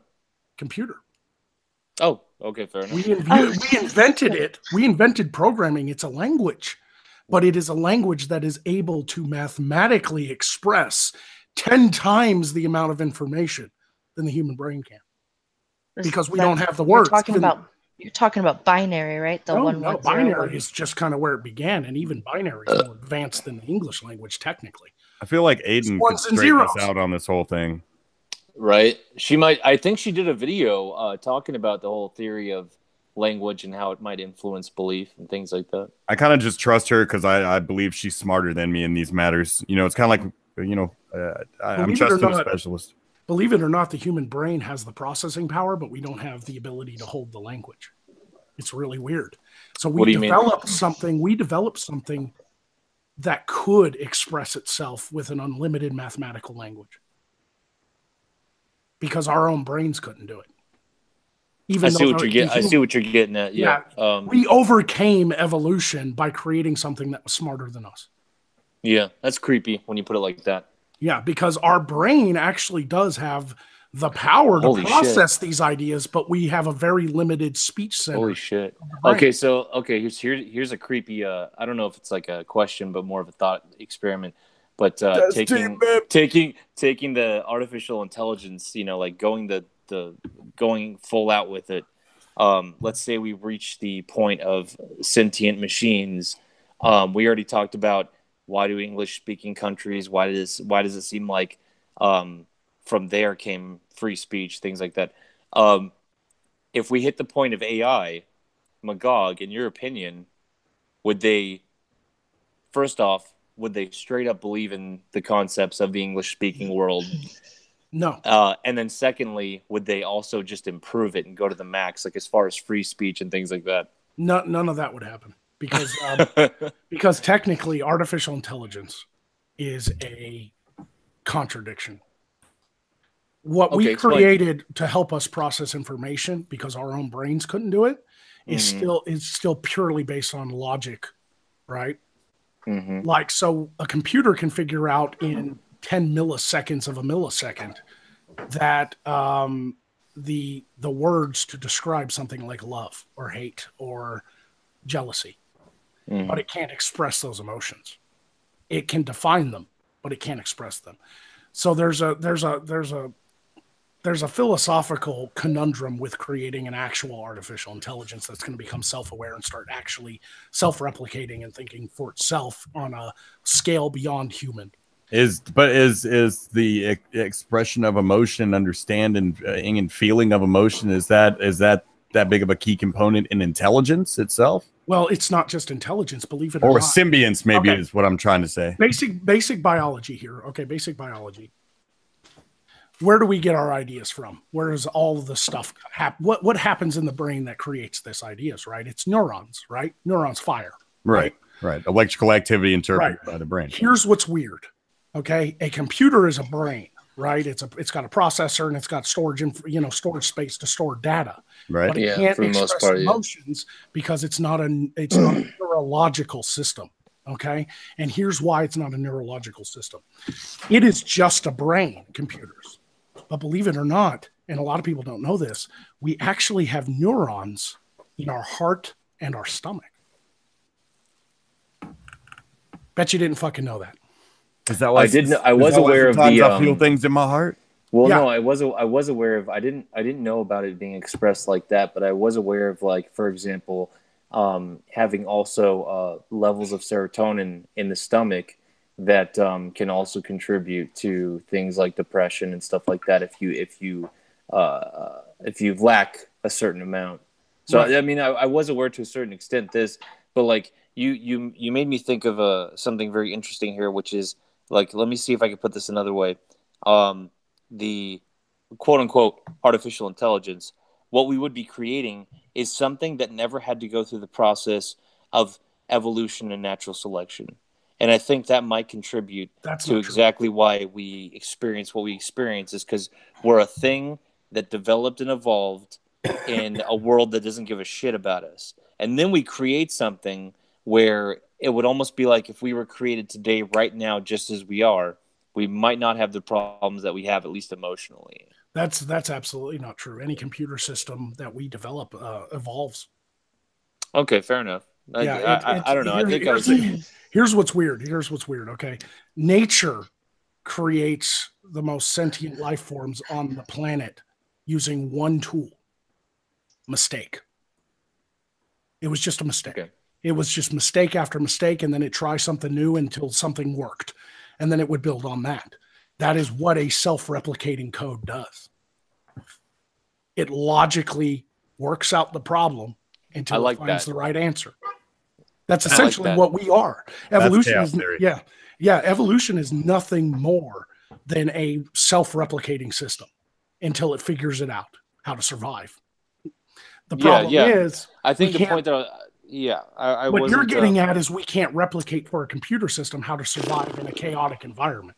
No, I think what I was trying to, like, I don't know, maybe the thought passed my brain and I lost it, but I was trying to articulate some point about we create the artificial intelligence and it just comes into being when and if we create a real sentient artificial intelligence. When that happens, we will have created it and it will just have snap come into being, whereas we didn't snap come into being, so to say. We have evolved through a hardship of a world that at any moment we can make the mistake that makes it so that we're gone forever, because we never know with this world. I don't know. And I was trying to say that might have something to do with the way it thinks. Could I go ahead? Oh, I was gonna be a couple of things, but first off, Fallen Angel wants to know if Magog, can you talk these points using your failure voice? And I'm sure you could. But anyway, I'll get to my other thing in a second. You guys go ahead and continue discussing. Here's where your problem in your theory lies, and it's not necessarily a problem because a lot of people think it's just a thought. Because of science fiction. People think that we're going to one day just write a program and turn it on, and it's just going to become self-aware instantly without evolving. Yeah, and that's impossible. The philosophy behind creating an artificial intelligence that becomes self-aware, which means it acts on its own voice in its own head. That's essentially what makes us human, right? We hear our own voice in our head. It's not just random. It's not just random instinctual things, right? In order to create that, we would actually have to grow it up from a childhood state. We would actually have to raise it. You can't just create that. You have to teach it. Even if you create the base programming, it has to learn over time. It's an evolution. I don't know if I honestly grasp what you're saying, because I don't see why we couldn't create something eventually to where the moment it's created, it's gonna everything that is necessary for sentience is there. I don't see why that couldn't be a possibility in the future. But because we're talking about philosophy and not necessarily logic-based systems. I mean, to create something smarter than us is actually easy within a logical parameter. But an emotional one is almost impossible. It's a paradox. We can't create something that we don't understand. It's impossible right now, Magog. No. Hold on 1 second, because wait, I have you. The Terminator cried at the end of Terminator 2. He did figure out. Figure out why people cry, but it's something he could never do. And he eventually understood sarcasm. Very strong philosophical point. He described how AI could gain sentience. Through it has to understand why people cry and that it can never do it. Boys, $20 Zealand super chat from Jordan Carey. Sup, motherfuckers. All right, continue. Thank you. I think the problem. That was the punchline. Jokes right. The paradox is here's the paradox. Do we really want to create something that feels? I don't know. No, it's like that scene. You have to give it rights. People are going to be like, the computer wants to be citizens. And you got Johnny Five running around trying to computer wants to be Wolfkin. Think of it this way. Think of this way. People already accidentally, so at times, if not purposefully, create something that feels when you fuck and you make a child. We don't need more of that. And we don't need computers getting the vote and then creating more computers, and we can't even take control of our own government. Suddenly, we have robot overlords, and we look back to how it happened. They show up at DC. They show up at the White House with like poster boards that say 11001101. We don't need that shit. Yeah, that's very long for a billboard. Binary. The theory for artificial intelligence is we'd have to build consciousness, and we don't fully understand our own consciousness. So the paradox is we can't create something we don't ourselves fully understand. We understand logic. We understand mathematical code. I know, but Magog, I think I just don't like how you're using the word paradox, because it's not a paradox. No, it's a problem. It's a problem, but no, it's not a paradox. It's a paradox as of right now. Like, obviously, if we evolve, it's just will evolve. It's just hard to think about how we would achieve it. That's not a paradox. Well, I guess what do you mean? Like, are you getting hung up on the definition of paradox? That's exactly what I'm getting hung up on. I'm just saying that I don't think you're using the word correctly. Well, no, paradox is self-contradictory. And I don't think you should talk bad about our fucking guest here, Zell. Here comes the dick sucker. We can't have a fucking conversation. Just shut up. Will you calm the fuck down? Jesus Christ. Boys, both of you. Fucking dick licker comes out of the corner. Magog, what were you saying, darling? It's a philosophical self-contradiction. The thought that we can create something that is better than us when we don't even understand ourselves. That is a contradiction. That's not a paradox. Well, paradox literally means self-contradiction. It's not a self-contradiction. We just can't conceive of how to make that yet. That's all. Then I guess I just don't understand. What's the big deal? I'm just saying. I mean, you want to argue semantics, we can. I mean, that's fine. But that's the philosophical, like when philosophers write about creating an AI, what they get hung up on is how do we create something that we don't understand? Correct. Shouldn't it be impossible? Shouldn't it be impossible that we can create something we don't understand? No, we just don't understand how to do it yet. It's just a maybe. It's not an impossibility. It's just a maybe. No one said it was. It's just currently in our current technological state, it is kind of a like you said. I mean, if you want me to use problem, that's fine. But the point is, we can build self-replicating logical systems, but to actually create consciousness, you have to have like this pyramid structure of thought, right? So it starts with memory, and then it jumps to like improvisation, and then it jumps to, basically we can't figure out the top of that pyramid. We don't know what the next step is.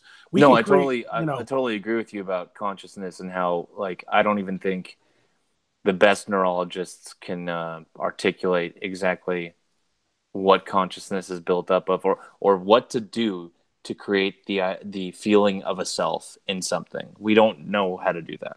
Well, it's going to have to be a multi-system. That's the thing. It can't just be a brain. It's going to have to be like a lot of functioning parts that have their own kind of like role in the creation of the being. So if we ever get to a point technologically where we can clone neurons and create a brain and then interject that brain with like a digital thought process, then maybe.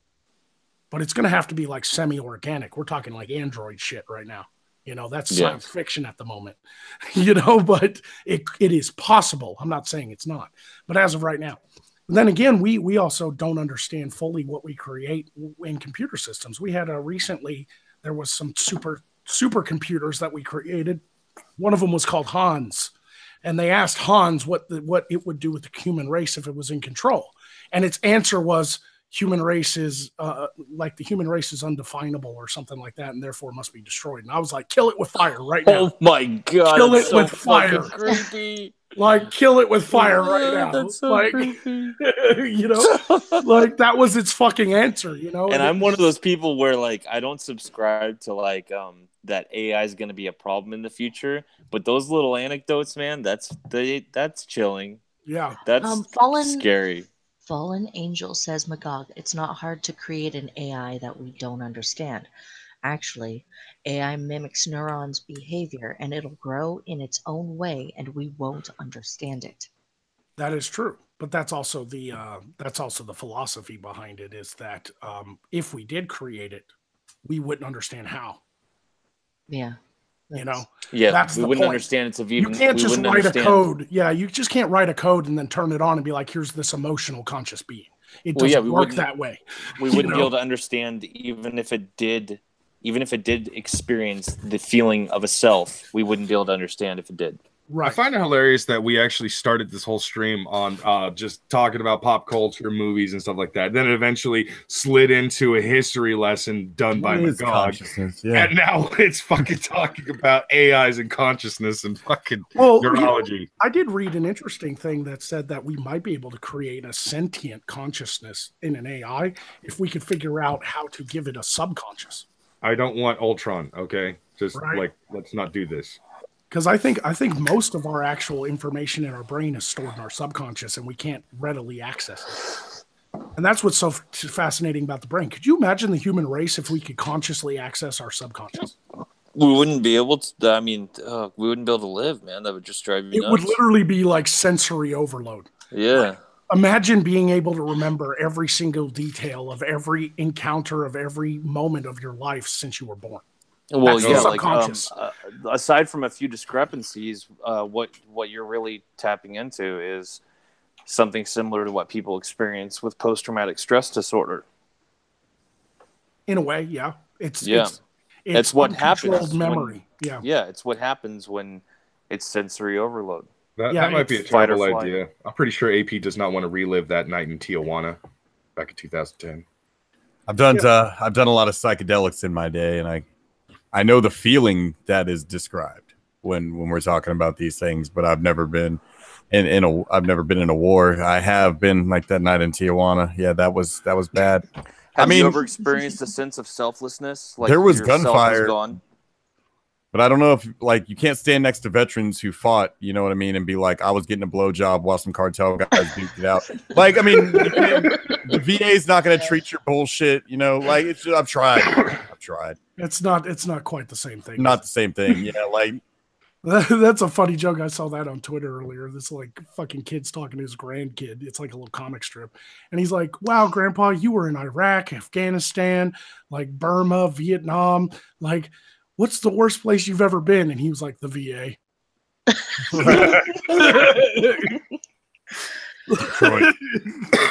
Yeah, I've heard so much shit about the VA, like the way that they work and the way that they run, and the fact that they're not doing the best job to help.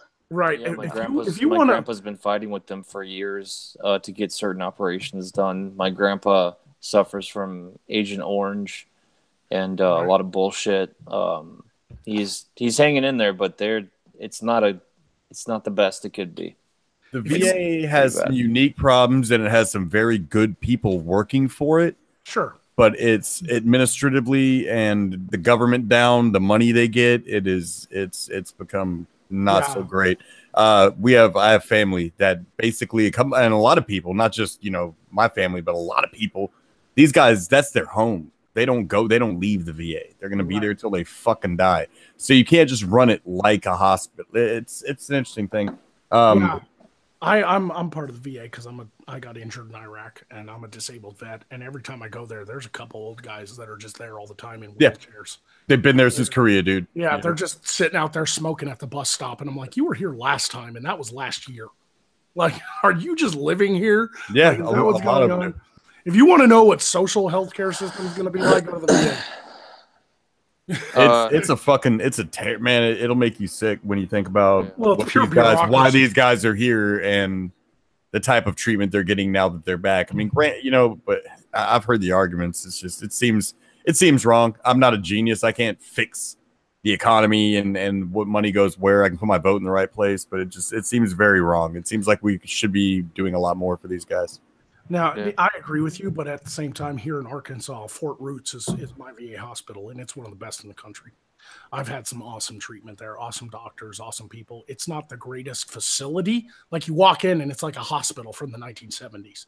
Like, it's those bland brown walls. And with the tile and shit. And the fucking tile is, like, original from the 1950s. It's all stained shit. But outside of that, it's just I get some good healthcare there. There are some good hospitals. And I'm glad you do, and I'm glad that they have those around, man. Like the one I'm talking about one out like on the outskirts of New Orleans, if you know the one I'm talking about. So so I'm kind of jaded to it, but right. I'm glad that the good ones, and I know that there were good people that worked there that were just like, fuck, dude, I basically have to pay to work here, man. There's no money for us to do other shit and get other shit. Right. Vladimir Dragunov for $2 asks, what about Fort Polk? I heard bad things about it. I've lived bad things at Fort Polk. I had a girlfriend who was stationed on Fort Polk. Right. That where's fucking Fort Polk?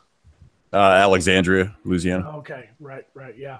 I've heard some bad things about a couple of them, but nothing specific. But I mean, I know why people complain about the VA, because the government ties it up with red tape and bureaucracy and then just throws money at it.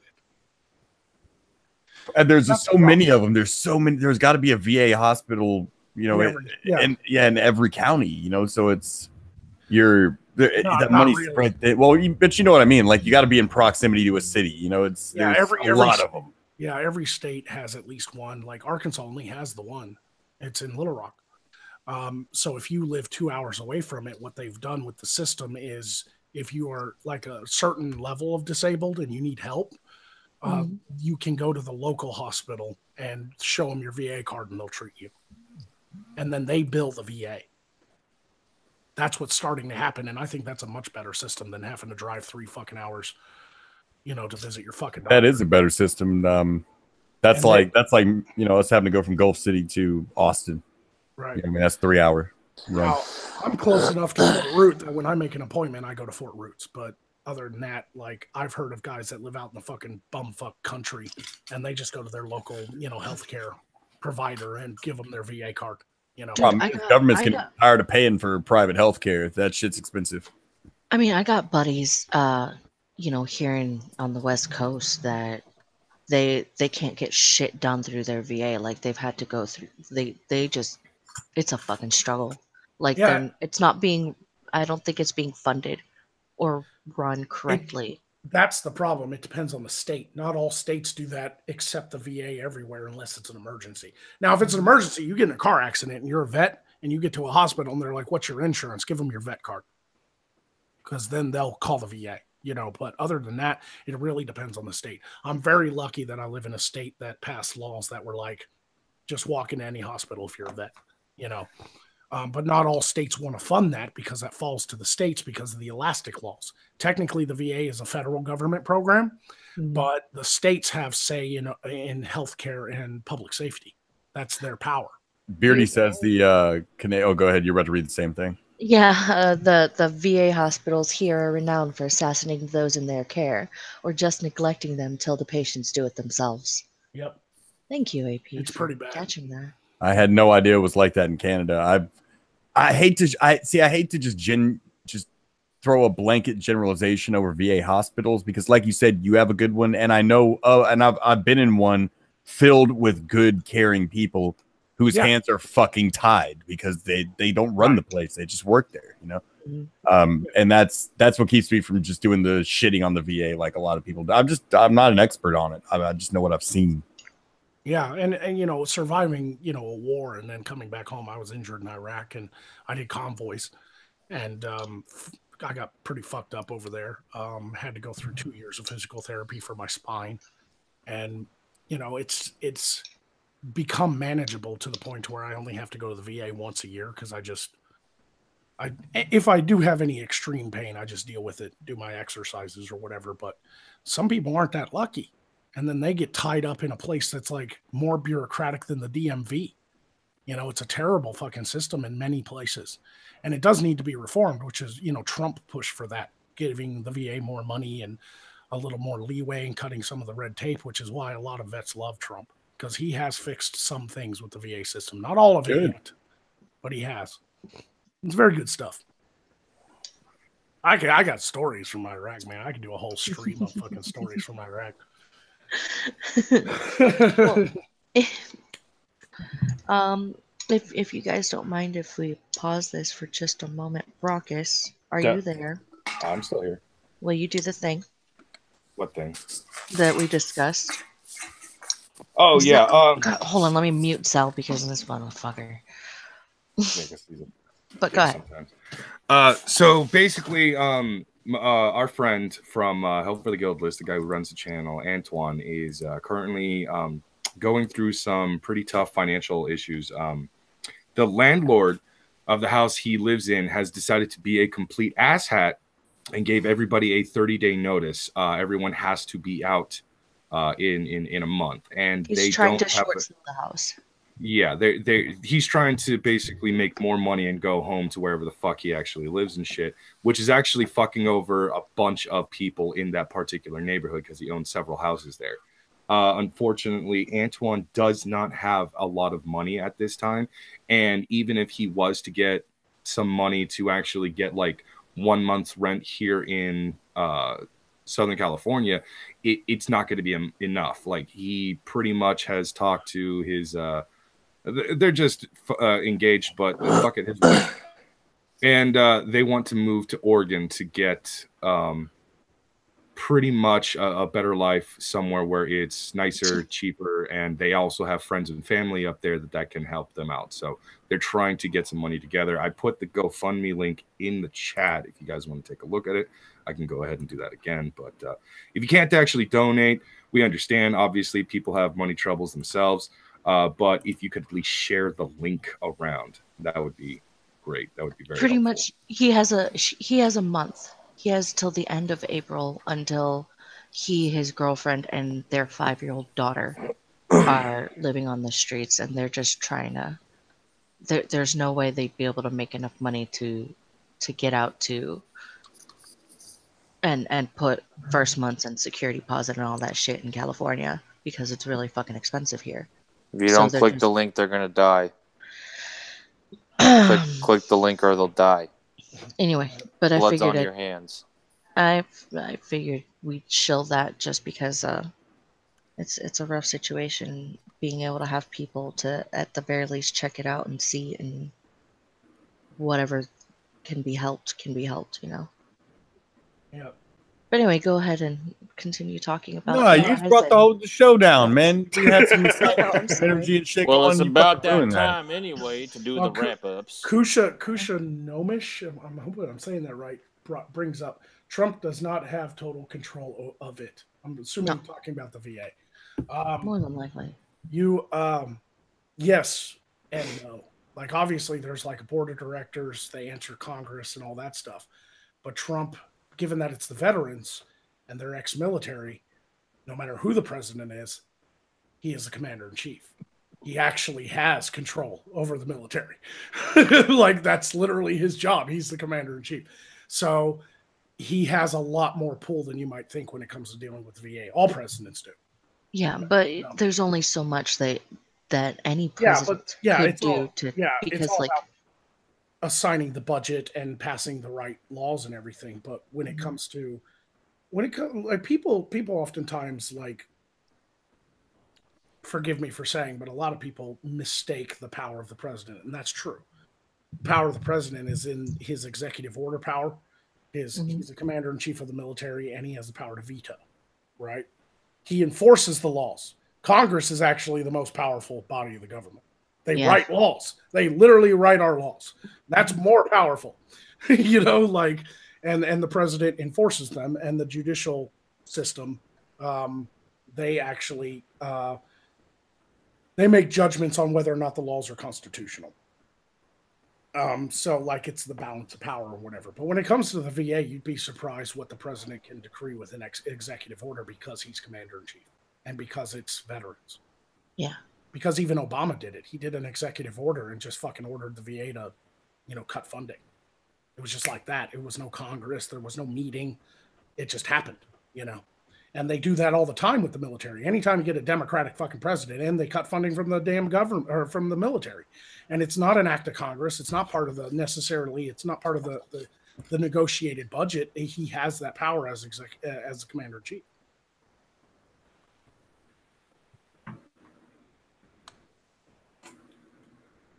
Kushanomish says he's in a different world in there, Magog.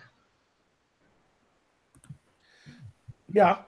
I mean, every president has their fucking problems. I deal with all presidents the same way I've dealt with them when I was in the military. I have a certain amount of respect for the office of the presidency, regardless of who holds office. Yeah. So you would have never seen me, even as a comedy or a joke, I would have never done anything like what fucking, what's her name did, fucking Kathy Griffin. Oh, God. That's like holding up the head of the president. Like, that's just,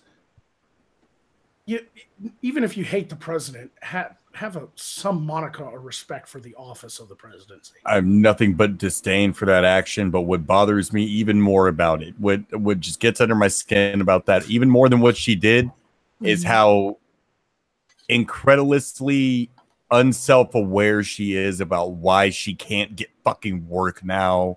And she thinks she's a big victim. She makes these vlogs where I don't know the next time it'll work. Pity me. Nobody fucking pities you. Even on the left, nobody pities you for that shit. That is taking things way fucking too far. Yeah, I'm an advocate for freedom of speech and all that, but when you're saying things or portraying things that are meant to be like purposefully harmful or violent, then I mean, the way I see it is this, is the government coming down on her? If the answer is no, her freedom of speech is intact. Right. She did not get arrested for what she did. Yeah, she should be free. She should be totally free to do that. Yeah, obviously. She's suffering the social consequences. And she's not the only one that it happened to. For some reason, the liberals in California, they love to do that to Republican presidents. I'll give you an example. HBO series, The Game of Thrones. Do you guys remember it? Right? Yeah. Have you ever seen the first season? Yes. Spoiler alert. Turn it down if you've never seen it. But when they chop off Ned Stark's head, and then Joffrey puts it up on a pike, he takes Sansa up there and makes her look at her father's head, right? Well, there's other heads on pikes. And back in 2000, I think it was 2010 when that season aired, one of the heads on the pike was a dummy head of George W. Bush. Really? That's interesting. And HBO got caught on it, and they had to pull the episode. They had to cancel the DVD orders and recall them from stores, and then digitally remove the president's head from a pike because some liberal fucktard in Hollywood thought it'd be a good idea to hang the fucking president's head on a pike next to Ned Stark. You can't go too far with this shit. And HBO suffered for that, even though it was their freedom of speech. But for some reason, they never do it for a Democrat president. They always pull that shit. Can you imagine if Obama's head was on a pike? Yeah, in Game of Thrones or some other show like that, man, there would have been a fucking outcry. Yeah, and I didn't even know that. I've seen effigy of Obama, but it wasn't done by major celebrities and shit. The only one they can pull out and be like somebody doing something like that was Nugent, Ted Nugent, but he's fucking crazy. It wasn't done by like mainstream celebrities every fucking day. The reason that I can't properly criticize the president like I would any other president, and the reason is there's so much overblown criticism and untrue criticism that you don't have to lie about the guy. He's the president. You can fuck with him. You're allowed to fuck with the president. That's part of being an American, is to fucking criticize the president around every turn. But when you make so much of a villain out of him, it reeks of Richard Spencer and Warski being #1 on trending. You want to know why so many people wanted to hear from Richard Spencer? Because they made such a monster out of him that. And what did you get when he showed up? A nerd. You got a fucking you got a fedora wearing nerd. Right. Yeah. Now I have a question in here, so sorry for the sidebar, but Garbage Human asks, understand if you don't want to answer, but what branch and rank were you in the military? And I'll go ahead and answer that now. When I got out of the military, I was a senior airman in the Air Force. Oh, I thought you were going to say seaman. No, I didn't. No, I was a senior airman. His rank was major asshole. Senior major asshole. Right. How many assholes we got on this shit? Yo! Keep firing, assholes. Oh my god, I'm gonna watch the fucking another Mel Brooks movie, and that's gonna be the one. But a lot of people are like, "Oh, Air Force, man, how'd you get injured in Iraq? Aren't you supposed to park a desk in the Air Force?" No, I did convoys. I was in transportation, man. I drove trucks. That's what I did for a living. I think that's one of the funniest things about the military branches. People assume that the Navy and the Air Force will never have, like, in action troops or anything like that. And I'm like, are you fucking kidding me? Have you ever paid attention to history? The Navy and the Air Force definitely had troops on the fucking ground. Oh yeah, we don't. I always hated that misconception. I tell somebody I was Air Force, and they're like, "What plane did you fly?" Like they just automatically assume everybody in the Air Force flies a fucking plane, right? Like I hated that. You can be in the Army or the Marines and be a fucking pilot. Jesus Christ. Now we get more money than any other branch of the government, so our living is definitely a lot better. But there's a reason we get all the money. We are the largest logistics entity in the fucking country. Oh, I thought you were going to say space. Like, but okay. No, we move cargo all over the world. Like planes are important. Like like my air base here in Little Rock Air Force Base is the biggest C-130 air base in the world. It's where people train on C-130s, and it's got a fucking flight line with like 80 hard stands. And every single one of them has a C-130 parked at it. This fucking airbase has 80 fucking C-130s. Nice. And C-130s are a strong plane too. Nice. They're literally the same. They're the same plane that the hurricane hunters use. That plane is so strong that it can fly over a hurricane and drop 90 degrees into the storm and take readings without its wings buckling off. That's what I need. I'm gonna take over the world with the Necromancer, and I'm gonna need one of those. A plane. Shut up. A plane will help you take over the world. Oh my god. I'm gonna go for the fucking money, man. Sugar, babies, lovers. Give me 1 second. The pot for Jarbo to do the debate with Hard Bastard is now up to $1,450. So oh my god, please! I've got no bone in that fight. I don't hate anyone involved. Like just don't hate anybody involved. But Matt, take that fucking money, dude. That's an hour. Dude, I'll go with. God damn it, for $750, I'll go in and do a Matt impression. All right, like I'll do my fuck. Hey, baby. Give me $100. I will shave my face to look like Matt Jarbo's and do my own Matt Jarbo impersonation. Just go in for $1,500, Matt. Just go in and agree with everything he says, no matter what it is, and just be like, yeah. Well, yeah. For and just count the money on video while you do it, dude. Like that would be. I have no idea what you're talking about. Like I'm friends with Matt, but I don't know who this other guy. Oh, there's the Hard Bastard is. There's just a pot between a whole bunch of people that's up to $1,500 to get Matt Jarbo to debate Hard Bastard. And I'm like, even if I didn't want to debate Hard Bastard, and I don't like I said, I don't hate Matt. A lot of my friends don't like. I don't really hate him. I'd just take that fucking money, Matt.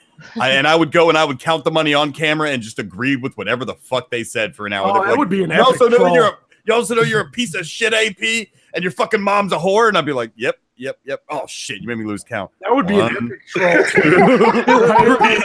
That would be a fucking epic troll if Matt just agreed and they got on camera with just like $1 bills, like huge stacks of them. I mean, Matt, I get that Speaking you're on Twitter, like talking about it, being like, I've been laughing all day because they're just offering me all this money to do this shit. You know what's even funnier? Taking the fucking money, dude. Like, laugh all the way to the bank. What are you fucking doing? Oh, he's holding out. He wants it to get higher. He's waiting for that. He's waiting for that fucking T-Mobile money. He wants that 5K. But speaking of money, Jordan Carey for 20 New Zealand dollars. AP, all hail blue whale. Sup, All babe? hail, blue whale. Krill be unto your name. What was your? I'm sorry. What was this gentleman's name again? Jordan Carey. Jordan Carey. Krill be unto your name, and krill be unto your butthole. And I encourage you to put a little krill on the whale's name and the whale's butthole as well. Remember, it's not gay if it's a whale. It's not gay if it's in Zimbabwe. It's not gay in Zimbabwe. You know what the worst I found out today at school? The worst people to argue with, speaking of like a debate with Matt, I don't know this other guy, but the worst people I've ever had a conversation with happened today at school. Oh. I had a conversation with real life, self-proclaimed anarchists. Oh, fuck. No way. And they are the worst people. It was like these two girls, and they were sitting there on the bench next to the wall I took pictures of and put on Twitter. Like they're unironically like they're. And I honestly think our anarchism is just something for teenage college students, 18 and 19-year-olds to proclaim that they are because they hate politics and they hate their parents. That's the only reason. Because they were like, I'm an anarchist. I hate politics. I don't care. Burn the system down. And I was just like, what are you going to replace the system with? And they were like, anarchy. I was like, what does that mean? Anarchy in the UK. Yeah, and I was like, what does that even mean? And they were like, everybody just watching out for themselves and protecting themselves, and owning their own property and all this and that. And I was just like, what happens when your next door neighbor comes with a lot more people with guns? I was like, you're literally advocating for the death of your own children and stuff. And they're like, well, that happens every day in Syria because of the U.S. government. And I was like, I'm going to kill myself. These people are and here they are sitting on this bench, fat. They got like pink streaks in their hair, playing on their iPhones, sipping a fucking latte, wearing designer jeans, and they want to burn the system down. Yeah. They want to just destroy it all overnight and just let people live all kumbaya next door neighbors. Like, totes burn this system down. It's like so not cool. Like, it's like ridic. OMG. They are literally worse than communists. Like, at least communists believe in replacing the system with something. Like, terrible idea. Like, Jesus Christ, arguing with them girls today was like blowing my fucking mind, because I've seen anarchists online, but I've never actually talked to one until today. And these girls were just like, fuck the government, fuck politics, fuck Trump, just replace it all with fucking individual rights. We can all just, I'm like, you're literally advocating to going back to like tribalism.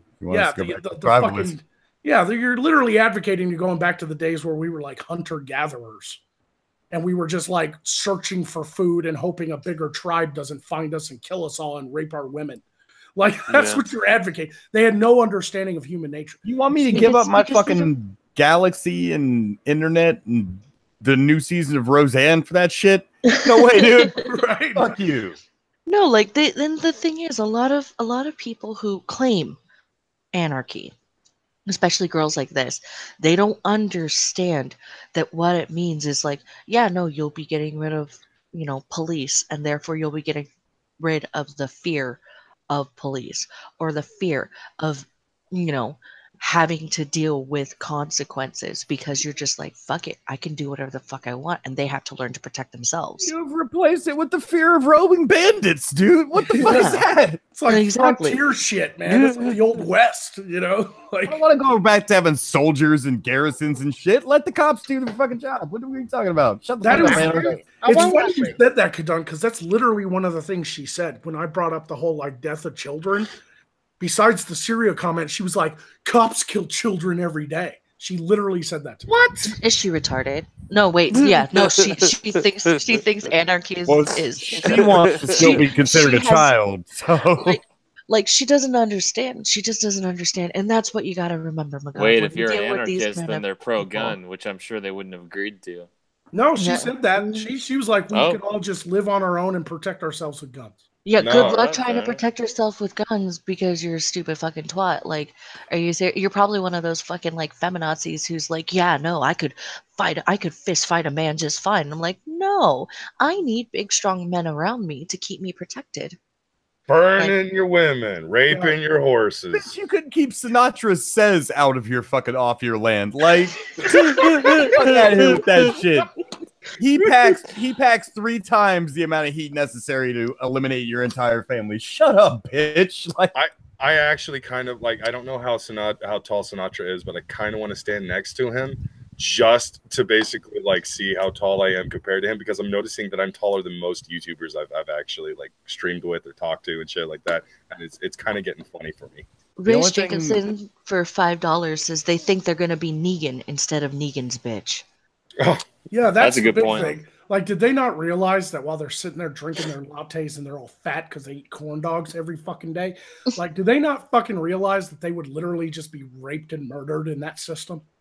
Like, Yeah, that's no, that's a really good point. They Using don't think it that far ahead. Yeah, using the Negan analogy, because like a lot of these crazy political ideas, like whether it's like the First Amendment, the First Amendment needs to be amended itself or gotten rid of because it doesn't apply to our generation, whatever. Like all these crazy political ideas, they have these fantasies of that was a great analogy of being the Negan of that political world in their head, and none of them realize that whether it's right off the bat or eventually, they're going to be Negan's bitch actually in that world. It's going to backfire at the very least, if not immediately.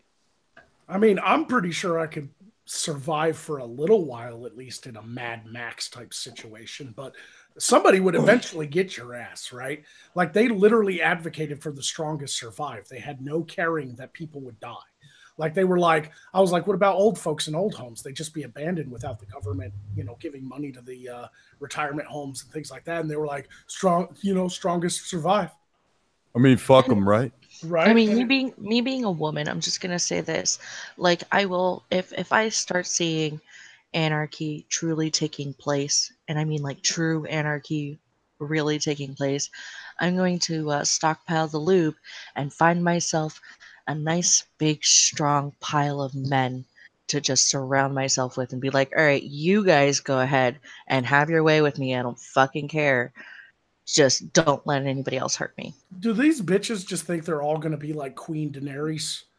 Like, yeah, like, that's pretty much what it is. They're yelling in the chat. Oh, go ahead. I'm sorry.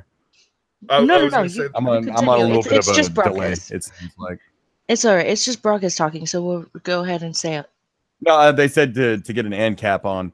That anarcho-capitalism is not the theory or the however you want to say it. Anarcho-capitalism is not what these chicks were talking about with Magog. At least anarcho-capitalism can address some of these concerns that he had questions about.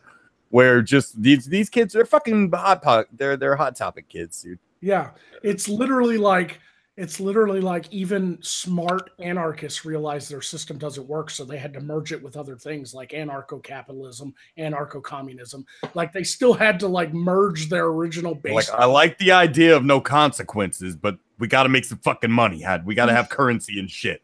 Right. Jordan Carey again for 20 New Zealand dollars. I'm out. Later, cunts. All hail Blue Whale. All hail Blue Whale, Jordan. Sweet dreams. May you dream of the whale. May you dream of the whale's butthole. Remember, it's not gay if it's a whale. Oh, I did. Embrace it. Embrace the warmth and love. And make sure that you bring it to others. I got to show you guys my my school project. I finished in my graphics design class. I finished nice. I finished my magazine cover. Oh, is it a blue whale? And I added the blue whale, man. Yes. I'll bring it up. Where is it? God damn it! Talking about the blue whale for some reason, I'm thinking back to the clip from Saturday Night Streams where fucking Ghastly slowly raises his hand to go to slap AP. Right? Yeah, that relationship's getting abusive. You saw that, man? He's just out here slapping people. He's like, oh, it's funny. Now he's got an excuse just to slap motherfuckers silly every day. Tried to make a Pop-Tart earlier. Walked back, he was just like, slap threat. I'm like, leave me alone, man. That shit stings. You ever get slapped by a ghost? I forgot it's on my fucking drive, man. So I gotta get on the fucking. No worries. You take your time, baby. Don't fucking dox me, bitches.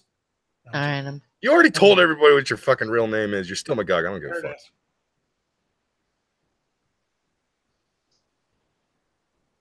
Can you guys see it? Big Brother Google, the Count Dankula trial. No, shut up. Just let him talk, Magog. No, I was just showing it to you guys. I didn't know if you guys could see it or not. Are you nice. names? We are the Dankula meme trial online social etiquette. Krillby under his name and Krillby under your name, Magoo. That's good work. What? Did you get a good grade for that, buddy? Yeah.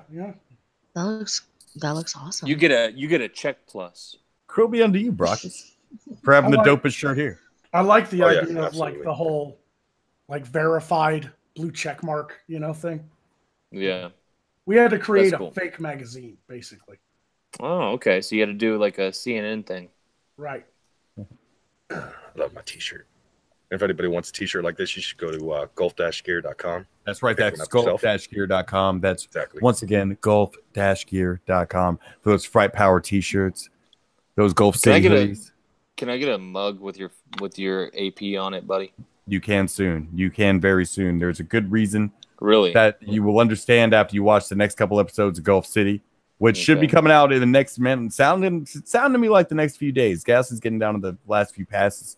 So keep an eye out for that because it will explain more about why we keep saying AP gear will be coming, but it won't come until these next couple cartoons pass. I've never been more excited about an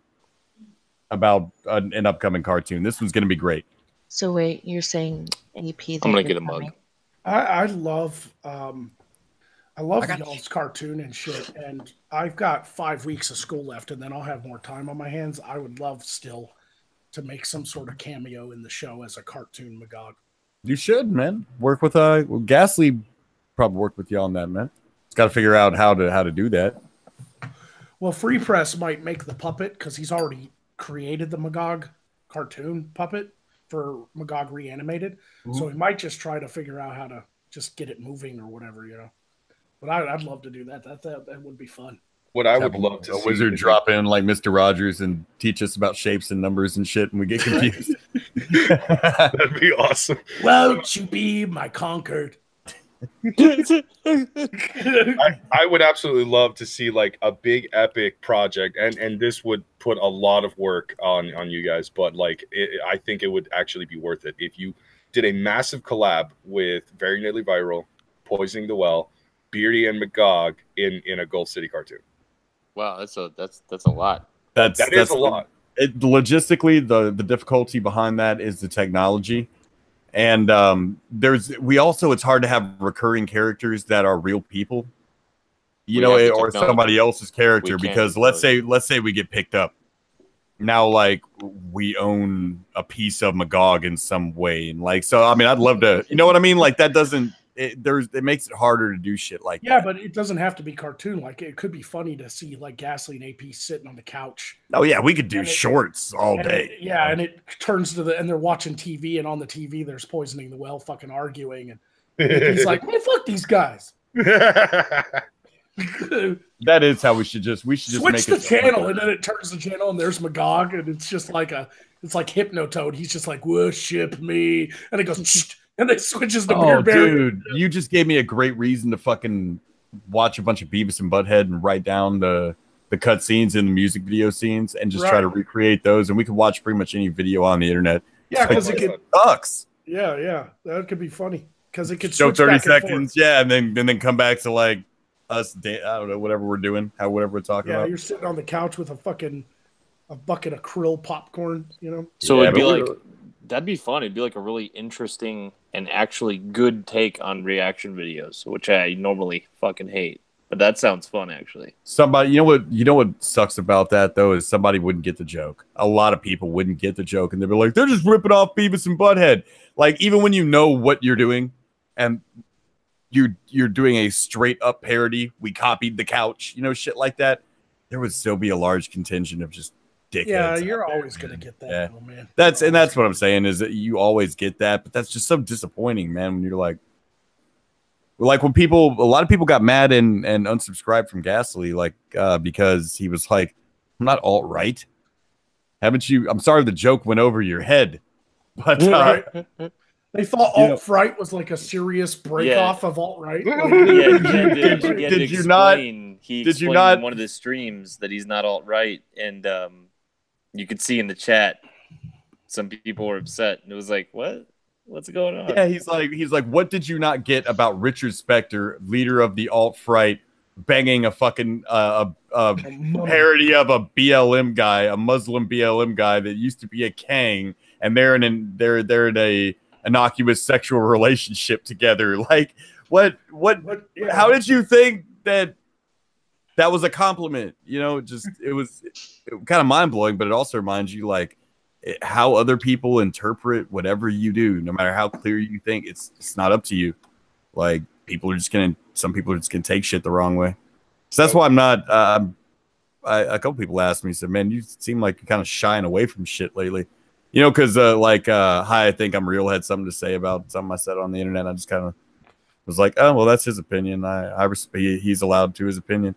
Well, it's, man, there's going to be hate coming at me one way or another. So why just go out and generate it? You know what I mean? Right. Like, I feel like, and it's not a criticism or anything, but I feel like you're like running out of gas as far as like that concept goes, as far as like, because I understand that feeling. Like when I first arrived on the Twitter and YouTubes, I had a lot of fucking energy, and then you just kind of die down in certain areas. You just kind of go like, okay, I've had enough of that, or okay, this is going to keep happening, so why keep reacting, or why keep having? It's not fun anymore, kind of thing. So yeah, people are like, oh, this person blocked me. This person blocked me. I saw it coming out of some people. Probably the funniest thing that ever happened on this fucking show, and that involved that guy. You know what I mean? A lot of parody songs and shit made about it. They're talking about people blocking them like AM talk show hosts blocking them is like some great victory. And I'm like, you didn't gain a victory by getting blocked. I block motherfuckers like it ain't shit now, dude. If I feel like even like I want to call you a cock, I'm just gonna block you. Like I'm gonna no, really though, man. Like there's going to be hate, so why be out there generating it? Why be responsible for even? You don't want to get. You look at a guy like Worski right now, right?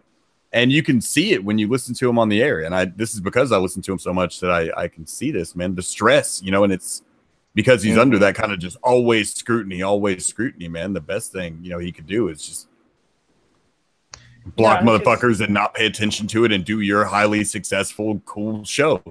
You know what I mean? You don't want to feed the negativity, and I think that that's a good way to look into it and look at it and pretty much live it when you're dealing with that kind of shit. Yeah, it gets exhausting, doesn't it? It just gets like I still don't know how like Tonka and Andy and all them do it. Like, well, they've I would say Andy hasn't calmed down. Andy like still always has that problem of like reacting so much.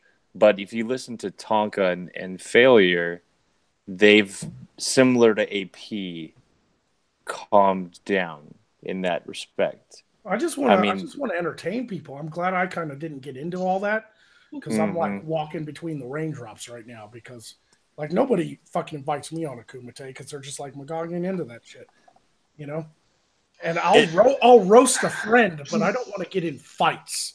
Like I'm so like downhill and out of hand so quick, dude. Like it was like the Zeph and Liz thing, and that led into the Kraut server thing, which led into the holiday deal. And it just kept rolling downhill, and everything was in proximity of everyone that we knew on this corner of the internet, you know? Yeah. It's not that I think Tonka probably takes it better because he can use that. You ever seen that scene in Eastbound and Down when he's yelling I think it's like season 3 when Kenny's yelling at the coach and he's like, I get power from this. Put me in, you cocksucker. Like that's Tonka. He can take that hate and like turn it into his power. But I mean, just people giving you hate all the fucking time. Like what I see, the kind of heat I see Worski take on a day-to-day basis, dude, that's just got to fucking get to you. And I feel bad for the guy because he's a really nice dude. I've never had a problem with him. He's never been anything but fucking kind to us. You know what I mean? I'm going to admit. Well, Illyrius Deshay says sometimes I think Andy does it to generate attention. I honestly the only thing I know about Andy Worski is pretty much what like other people like Brockus and Zell like talk about, like, oh, the Worski show and blah blah blah, and the same thing with like Tonka or Failure, because I don't know any of them or watch any of this stuff. Well, Purple that's the Dragon. thing. Worski didn't know who the fuck we were when we met him. When me and Ghastly started doing Saturday night streams in season 1, and they decided to come on, had a good fucking time. That's how we met those guys, you know. And they've never been anything but kind to us. They've never been anything but courteous as guests, and you know, just good dudes to know and talk to. We have a chemistry going back and forth. All, you know, Chris and him and me and Ghastly. Yeah. So I don't have any reason to You don't have want any to beef. see. Yeah, there is so not any beef there that when I hear people just shitting on it, makes me feel bad sometimes. I'm like, fuck, that guy doesn't deserve all that shit. You know what I mean? But I mean, that's also the nature of the game. So it's minimal amount of pity, because we all wish we could be at that level, fucking taking that kind of heat, because just it looks cool from being down here.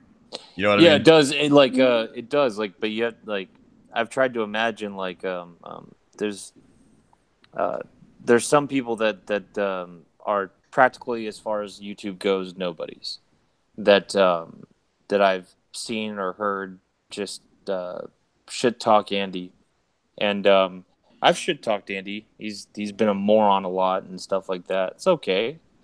But well, no, disagreeing with somebody is one thing, but I mean, I just see like just this venom, you know, like. But then there's the venom. That's a good word. There's people that have the venom for him, and I'm like, if you had a quarter of the attention that he had, you'd go into a psychiatric hospital. Yeah, like you have to have some level of appreciation for, like, I laugh at how he spurgs out, but that motherfucker gets himself together and still does his job. Like, I don't know, man. Like, I don't know how he does it. Well, I'm just gonna say I don't hate him. I can't say I like him because I don't know him. I don't know. All I've heard is stuff from other people, and so like I've never had any. Yeah, I've never had any interaction with him that can sway me one way or another, that makes me go, yeah, no, I like him, or no, fuck that guy. It's just one of those things where it's like I don't care. I try not to judge or make fun of midgets. One of these days, I will convince. He's not a midget. He's Canada's favorite child actor. He's actually like an inch or two shorter than me. That guy's pretty fucking tall. Yeah. He's only 13 years. I think he's doing exceptionally well for a 13-year-old Canadian boy, man. He's got a grown ass girlfriend. He's got his own fucking talk show. He somehow has a beard. Oh my god, him and Sinead on streams is fucking gold. They're magical, man. But I can't stop laughing. I really wish he'd change his last name to Feldman so I could call him the like retarded cousin of Corey Feldman or something. Like, I love roasting the guy. I love the guy. I was on his show way before all this started, like way back in the day, like last year. And you know, so AP's right. He's been nothing but fucking awesome to me. And you know, as a friend, I'd roast him like a Comedy Central style roast, but it would all be in good fun. I don't know how he continues a show that literally relies on so much vitriol, you know? Yeah. That's why he's like rebranding. It's a lot of hate to be in proximity of, and it produces results. So it's interesting to watch, but it cannot be easy to be at the eye of that fucking storm. Yeah. Like I have a separation. Like I get to be an angry, mean person as a character. But then when the camera goes off, I get to just walk away. There's a buffer, you know. Get high. You know, I never bought into the internet blood sports thing, which is why I've never been on the Kumite, you know, like shit talker or whatever, because I just don't. It's not really Magog's thing as a character. I will say this: I loved it, but it has cooled down quite a bit, which I think it needed to do. It had to, because not every time you can't be racing for pink slips every time you put your car out on the fucking highway. Yeah, and that's a lot of times. It got to a point where there's manufactured arguments for the sake of arguments, right? And I only like the organic ones, the ones that organically present themselves, and I'm like, oh, this is a real fucking fight, and then I'll tune in.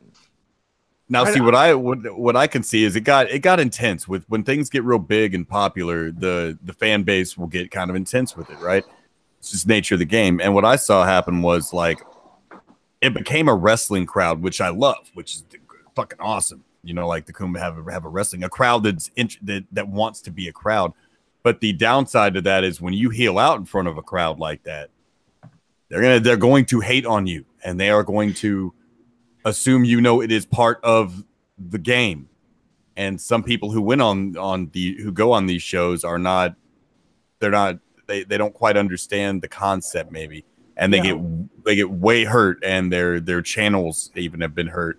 And it's not on the other contender, and it's not on the host of the show, and it's not on the nature of the show. It's on that person not knowing what they were walking into. Honey Badger was a great example of that. That Honey Badger chick did not know what the fuck she was walking into. Right. And that platform depends on the crowd's ability to fucking hate you and to have someone out there for the crowd to fucking hate. And it puts, Brittany Venti is a great example of a great heel. Like for that show, like the more you hate Brittany Venti, the more you love failure. That's how it's supposed to work. So that's if you're not prepared for that fucking hate, it'll fuck with your head. I can see that happening. People, especially the hosts of these types of shows, kind of lost the line, like between fake angry for entertainment and actually angry. Mm-hmm. That'll fucking weigh on you if you're just actually angry all the time. Yeah. I can get with that. There is a lot of if you get legit angry and not. It may be entertaining to a lot of people, but man, weigh on your psyche, bro. Like it seems example, like for a minute it got very heavy. It got there's genuine and there's sagas on good radio shows like Stern or Opie and Anthony. We can remember sagas of hate between like Stern and Imus. So I'm not dicking on the concept, but it's like you said, man, it's got to take a toll on the people involved. And that's let Ian Bane talk. Oh, sorry, Iron Bane. Thank you, Ian Bane. You, sir. No, he's always talking. Somebody else go. Brockus and when Brockus and I were on the Kumite, we were on there for like 20 minutes, Brockus? 30 minutes? I was probably on there for about 10 minutes more than you, but roughly 30 minutes. 10 minutes is semantics. You were both on there. Calm down, Jesus, calm down. Relax. People talk. That's what we do. All right, so we were on there for about 30 minutes or something like that. And we, fortunately, because we were fans, understood the name of the game. And we sat there for 30 minutes and had the chat and even super chats, people paying, calling us fags. And it was funny. And we had a great time. And we left the show and we didn't cry on Twitter. But then there's, for every one of us, there have been others that couldn't just be like, okay, this hate was generated because I signed up to be a fucking heel. What did you think would happen when you went up against Magog? What did you think would fucking happen to, you must not have known the format because you knew who the fuck Medicare was. That's what I've been told that Allison girl is a nice person and all that shit. I would never say a bad word against her. Don't know her. But that leads me to believe she didn't necessarily understand the format of what she was getting into because she knew who Jim was, but she maybe didn't expect you walked into a fight. Yeah, I was really surprised. I fucking was listening to the Kumite and they were like, Sargon's showing up in 20 minutes. And so I got on Skype and was like, Carl, you're going on the Kumite? And he was like, yeah. And I was like, fucking good luck, man. Jesus Christ, what are you doing? And it surprised me that Tonka held back. And a lot of people were actually pissed at that he actually just calmly explained to Sargon why he was kind of upset with Sargon just blowing off the whole alt-right thing. And Sargon actually ended up just genuinely apologizing. Didn't surprise me at all. I don't see why it surprised anybody. Every other fucking time Tonka's ever had an issue with somebody and brought him on that fucking show, it has potentially started with, here is what I believe you did wrong. But it always gets Sargon just did not escalate it with his tone. He didn't yell. He didn't get combative. He was, at worst, he was like, I'm sorry if you feel that way, but that wasn't my intent. It doesn't surprise me in that way. What surprises me was the reason it surprised me was because of what the fans expected. Like, I'm reading the chat and people are like, Tonka, call him a little bitch. And like when he didn't go off on Sargon, Tonka took some fucking hits on Twitter, man. I mean, his fans were like, you let him off easy and all this and that. And that's what you get with the blood sports. You know, that's the other thing too, is with blood sports, there's the main, it's built up mainly of fans that make fans like me, and for a long time did make fans like me just look awful. I mean, just look like stupid 13-year-olds. It's a thing, like a lot of the bad fans, like the ones that I guess went after Tonka, they're little fucking spurgy out fanboys who just love to see the rage. Well, they're who just love to see the fucking shit, and if he doesn't deliver, then they're mad at him because they fucking, like, a lot of the harshest shit will come from the fans. Okay, two things. One, if that's the way people feel, those same people who think that should not complain about fake matches. They should not complain about go to a wrestling match, complain about fake matches.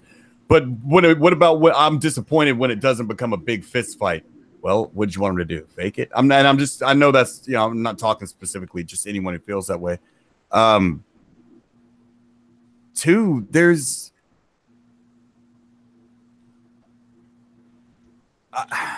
it feels like they weren't necessarily angry with how Tonka handled it, because there wasn't anything to be angry about. They were angry because they didn't get to see Sargon bleed. Right. And they wanted to see Sargon bleed and didn't get to see that. But, he didn't come there to bleed. In the end, he knew where he was going. He was aware of the fucking show. Yeah, Tonka did. The fans the fans were like watching a gladiatorial match, but the gladiators came out, shook hands, and talked it out. Well, he's not. Yeah, Sargon. He's not gonna come out. He's got too much at stake, PR wise, to come out here and throw it all on the line just to yell at somebody and bleed. You know what I mean? He'll go have a conversation, and if that's what it has to settle down to get those words settled out between those two men, then that's what it had to be, a conversation and not a blood match. But be glad you got to see the conversation. That shit could have just as easily happened behind the scenes in 4 DMs, and it wouldn't even have been a show. Yeah. Yeah, you can disagree with what Sargon's doing and all that, or you can think he's silly or stupid, but he's to the best of his ability, a pretty articulate guy and just trying to get his ideas across. He's a pretty straightforward dude. There's a million ways that show is run professionally that like people like myself or Ghastly can see. And I don't know if everybody can see it or not, that I guess other people don't fucking see. And I appreciate that they just didn't fake a fucking blood sport. Because that wouldn't have been, Sargon would have never taken part in some shit like that. It would have been unbelievable that he'd just be like, fuck you, and just start screaming and going to like classic, like Carl Reed versus AP shit. It never fucking happened. Right. I liked how it went down. It was genuine. In the end, Sargon had to be like, Tonka made his case, and Sargon had to be like, you're right, dude. I'm sorry I did that. Okay, great. Now there doesn't have to be beef. Wasn't that nice? Can't we just be men and work it the fuck out every once in a while without like it becoming a thing? Yeah. And then go do coke, bang hookers. Yeah, there was more time to go do blow and fucking draw. Like, come on, man. And read super chats, which we have 2 of. Race Jacobson for $2. Misery Loves Company, and then right after that, Joseph Kerwin for $2. Complain more about the fans. K Winters. Who's K Winters? Christy Winters is a bitch on fucking YouTube. I'm not complaining about the fans. I'm complaining about 1 or 2 fucking people and being like, I disagree if that's the way they felt about it. Like, genuinely. I'm bitching about. I was bitching about the fans, but not all the fans. Hashtag not all. Obviously. Yeah, but how many times do I have to say I love a crowd that loves to be a crowd? That crowd understands that you have to have a fucking heel. And so I'm blaming the great fans not too. The fucking crowd. We made that fucking clear. But when she asked the question, what about the people that were mad about how Tonka handled the Sargon thing? I'd be like, well, they're probably mad because they didn't get Sargon's blood. They wanted Sargon's blood. But they shouldn't have expected Sargon's fucking blood. That was never promised. All I said was that I watched the show too. There's a lot of fans that that have for a while made fans like us just look bad. Not all of them, obviously. There's some great fans. Yeah, I mean, and it happens. Go ahead. Well, it's why it's why I hop on streams and give Giselle shit. It's because I hate him. And Oh, this one's interesting. Speaking of throwing shade I love you too, around, Magog. no, it was just one time. Like it was a funny, like I was like, "Who are you?" And it was so funny that I just kind of rolled with it, you know. I hate. You know what I hate most about it? I hate that it's funny because it is funny. I hate that it's funny because then I know it's gonna keep happening. What were you gonna say, Brockus? we got a little bit of interesting possible shade here. Jordan Carey for New Zealand $10. I'm back. Thank you, AP. I shall later tonight, bruv. Also, imagine Onision on Bloodsports. That was the shade I was talking about, not towards anyone specific. Oh, I was about to say that's not shade. He meant he's going to put some krill on the butthole later. I appreciate that. It's not gay if it was a whale. Clear. Onision is such a gimmick. Yeah. Like he's a walking, talking gimmick, and he would do so amazing. If he, I think people would hate the shit out of him, but then again, like if he walks in there going for that, yeah. If he goes in there knowing he's gonna fucking heal out, he'd do amazing. Yeah, but he hates it if you call him an unattractive man. Joseph Kerwin wanted to clarify, AP. He wasn't calling you Winters. He was referring to the whiny chick. Got you. Appreciate you, man. Yeah, Christy Winters is like the worst sort of person, and let me explain why. It's not only the shit she does on Twitter and trying to like get all her fucking little followers to ban Bearing on Twitter and shit like that because she has like a hard on for that guy. It's also the fact that I literally can't make a video about her. That's what I hate most about her, besides all the stuff you should hate. Like, I have wanted to do a Christy Winters video as Magog, and I can't make it through her video. She is so fucking boring. Like, I can't even make fun of her because I can't stand to even hear her fucking voice for more than 2 minutes. Have you even attempted? Who she is. Yeah, if you had attempted to even listen to Christy Winters for more than 50 seconds, you'd contemplate suicide. I have, and that's actually a very real thing. Like, I tried listening to Christy Winters with some of her videos, and I can't do it. I get like maybe 30 seconds in, and I already want to fucking throw my goddamn computer out the window. It surprises me that she's a doctor. She's every woman screaming at customer service in the break room on her lunch break. Yeah, she's every woman who's ever done that. Like, just there's no better way to picture her. No, I mean, like, I hate her without meeting her. No, yeah, she's bad. She's not good, people. If she was ice cream, she'd be pralines and dick. I love the pop culture references, dude. AP, I swear you quote so many movies, and it makes me so goddamn happy. That's right. I'm showing him how to do Ready Player One right. Oh God, that movie! The movie Stop. was trash fire. Oh, you're gonna trigger Brockus and Zell. I'm sorry. I didn't mean to do it. It's okay. It's all right, baby. Fucking Fallen Angel says Winters has a PhD in feminist dance theory or something. Oh, really? I wouldn't be surprised if that was real. Hey, don't make fun of that field, okay? They're making a lot of breakthroughs. Fucking basket weaving. Let me and Christy Winters go into the desert and take peyote one fucking time. I will bring her back a brand new person. I'm not saying anything. I know how she likes to interpret everything as a threat. I didn't imagine. I'm not saying anything would happen. No, I mean, let's just do peyote in the desert. Yeah, she definitely needs to go on a spirit walk. No, she would come back. She would come back. Would she'd be a different person. No, I wouldn't. There would be nothing. No, you can't introduce sexual overtones to the spirit journey. You know what I want though? I want to challenge Failure Accomplished to a fucking tendies eating contest. We're gonna do that pretty soon. We had to cancel it last Wednesday. You don't have anything on me with tendies. I'll kick your fucking ass. Okay. It's 60 tendies in 60 minutes. You got to eat one tendy a minute. It's going to get interesting around 15, 20 minutes in. I don't give a fuck. I'll kick your ass. We've already established. God damn it. God damn it. You know what? No, fuck that. I'm taking it to Twitter. I'm tagging him. Tendies eating contest. Fuck yeah. Where did this come from? You've never been. Can I be honest with you, man? Sure. I was glad it didn't go down because I have this weird thing with people watch. I don't like people to watch me eat. I just don't like it. I'll get over it if I have to, but I've been trying to kind of avoid it too. Like, will you let me watch so much? Well, we have a new contender. I have so much to fucking do once I'm out of school, but like some shows like that, like I can understand that, not people watching you eat and stuff, but That like cooking show that I got on in just was the roast master. That was Antoine. glorious. Like I really feel like that could actually be like a fun show. Like, could you imagine could you imagine like a cook-off show on the Food Network, but the judges are just talking shit the entire time? Yeah, chefs are fucking cooking. Let me introduce you to a gentleman named Gordon Ramsay, whose gimmick you are fucking No. describing. Now, Gordon Ramsay, he actually like was also running the kitchen. I'm talking about one of these like prepare the food and give it to the judges. And so they're sitting on a Like dais. Chops. Yeah, they're sitting on a dais out off stage, and they're just like, you know, you watch those shows and all the judges are like, oh yeah, he's preparing that steak really nicely. He's browning the outside. He's got, you know, like, and I just want them judges to be like, that fat fucking bastard is going to ruin my meal. Like that. Where the fuck is the paprika? Dragon testicle I've ever seen. The fuck my is God. that?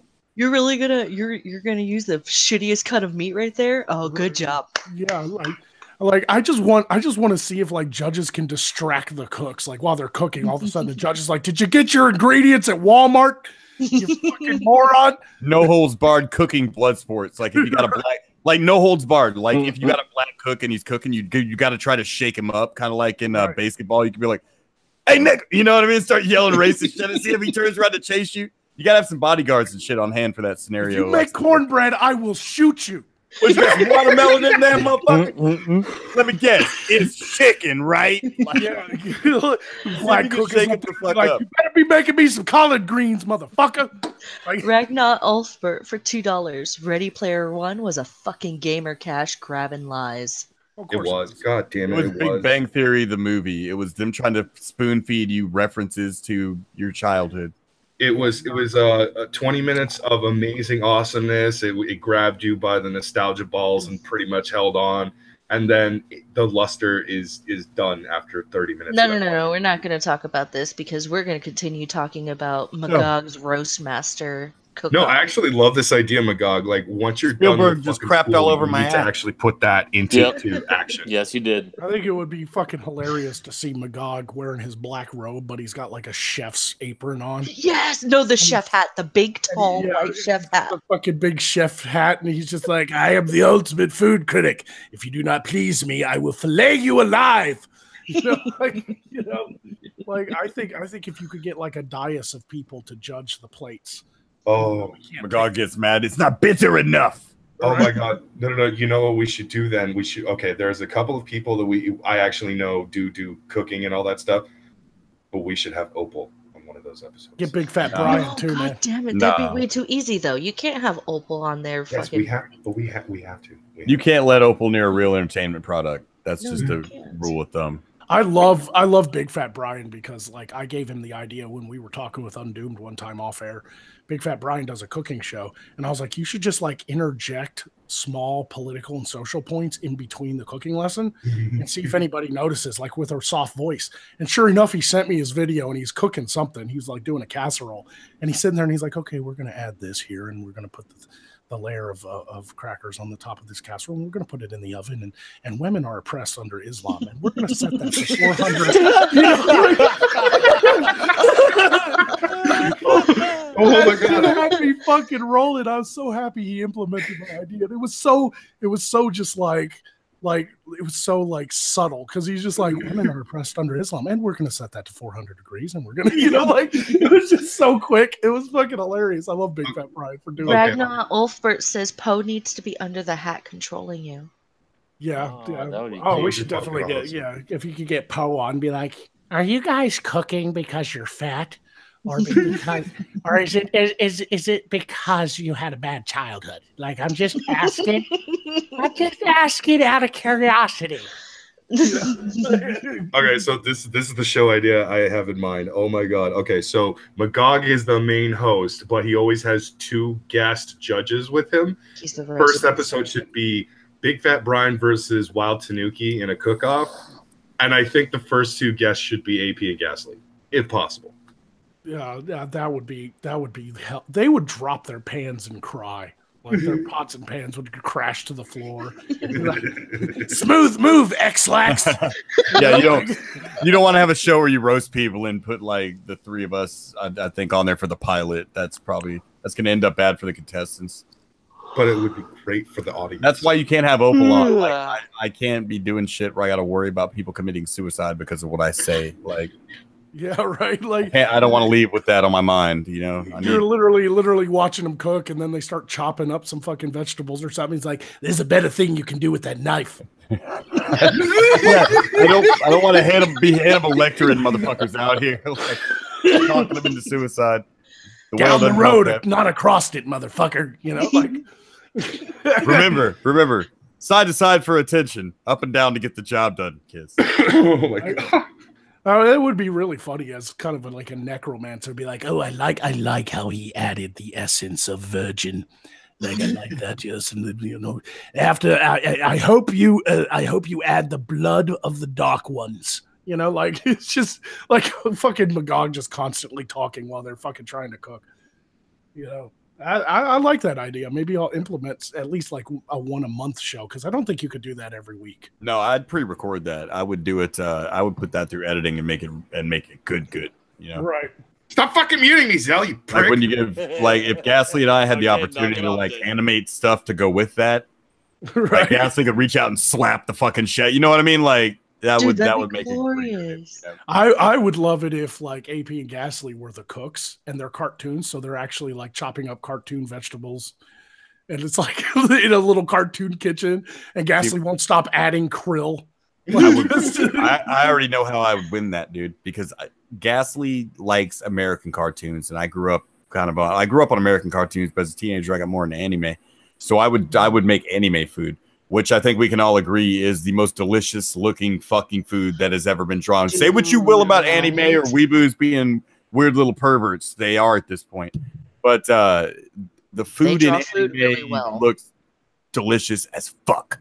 Dude, yeah. Like there's this one. No. Brockus, tell them about Food Wars, I think it was. Oh my god. Okay, so Food Wars is an anime completely dedicated to cooking. Not even just like anime cooking. It's legit, actual, real cooking and cooking tips that the show is teaching everybody and shit. And that's the entire premise of the Food Wars series. But the creator of Food Wars used to do almost exclusively hentai. So he brought some of the elements of it into the show, and everything is over the top orgasmic food, or foodgasms, basically. So people's clothing are ripping off, and they're having like, legit orgasms in the middle of a fucking restaurant and shit because the food was so delicious. I like it. I've got to see that just to see it. It's so fucking over the top. I watched an anime cooking show. I'll knock that off my bucket list. No, dude, Food Wars is the one to watch because then you get to see, like, you just hear and you fucking know that like they had to have worked in hentai because the reactions are just glorious. Like there was a one woman and two guys who took a bite of food and like they're describing, oh my god, it's like dancing on my tongue. Like that kind of thing. And it just turns into like this whole dirty fucking mess. It's like her clothes are ripping off and it's describing how she's basically getting an orgasm. Is it like fan service? Like there's actual nudity? Like is this like a rated M fucking anime? Or are they just like, is there clothes tearing off and there's like a bra underneath and it's like lame? No, there's no bra, but there's like little angels and shit that'll pop up and like cover the nipples and shit. Fucking censored. Yeah. Well, guys, I'm going to take off. This has been going on long enough for me. Well, actually, we were going to wrap it up because we are coming to the 3-hour mark, and I decided I was going to do that. Yeah, we were trying to do the right thing and I'll stay for the show, little outro. Yeah. Okay. I'm definitely gonna keep. Schmeckle, did you have fun letting us do your show for you tonight, buddy? Yeah. Oh, and yes, I did, guys. You have to. I did. You have to stop the stream, Schmeckle. Before we go, we have one more super chat. Shut the fuck up, Sal. Rich Jacobson for $2. AP would cook pork and sensu beans. Well, he spelled Zensu, but you know, we know pork and sensu beans. Son of a bitch. Magog, I'm gonna cook tendies.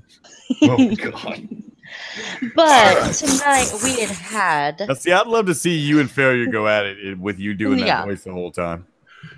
That would be funny. It would be pretty funny. I want to see you and V go at it with your V voice. Oh, me too. V won't do it. He's better than that now. Like he's too good for us now.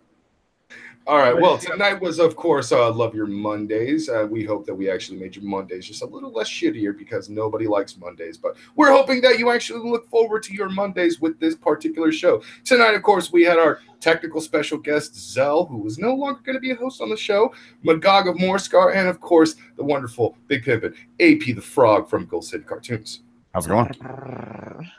I am your host, and as well as my new co-host, Kadant Vashav. Tonight was a fucking blast. We had a lot of fun. We talked about a bunch of different crazy shit, and eventually turned into just random fucking topics at the end. All right, now shut up. So get the fuck out of here so I can voice fuck AP in the after show. Yeah. Yes, rape. Take it easy, everybody. We will see you next week. Join in tomorrow when Han Solo will be on at the same time.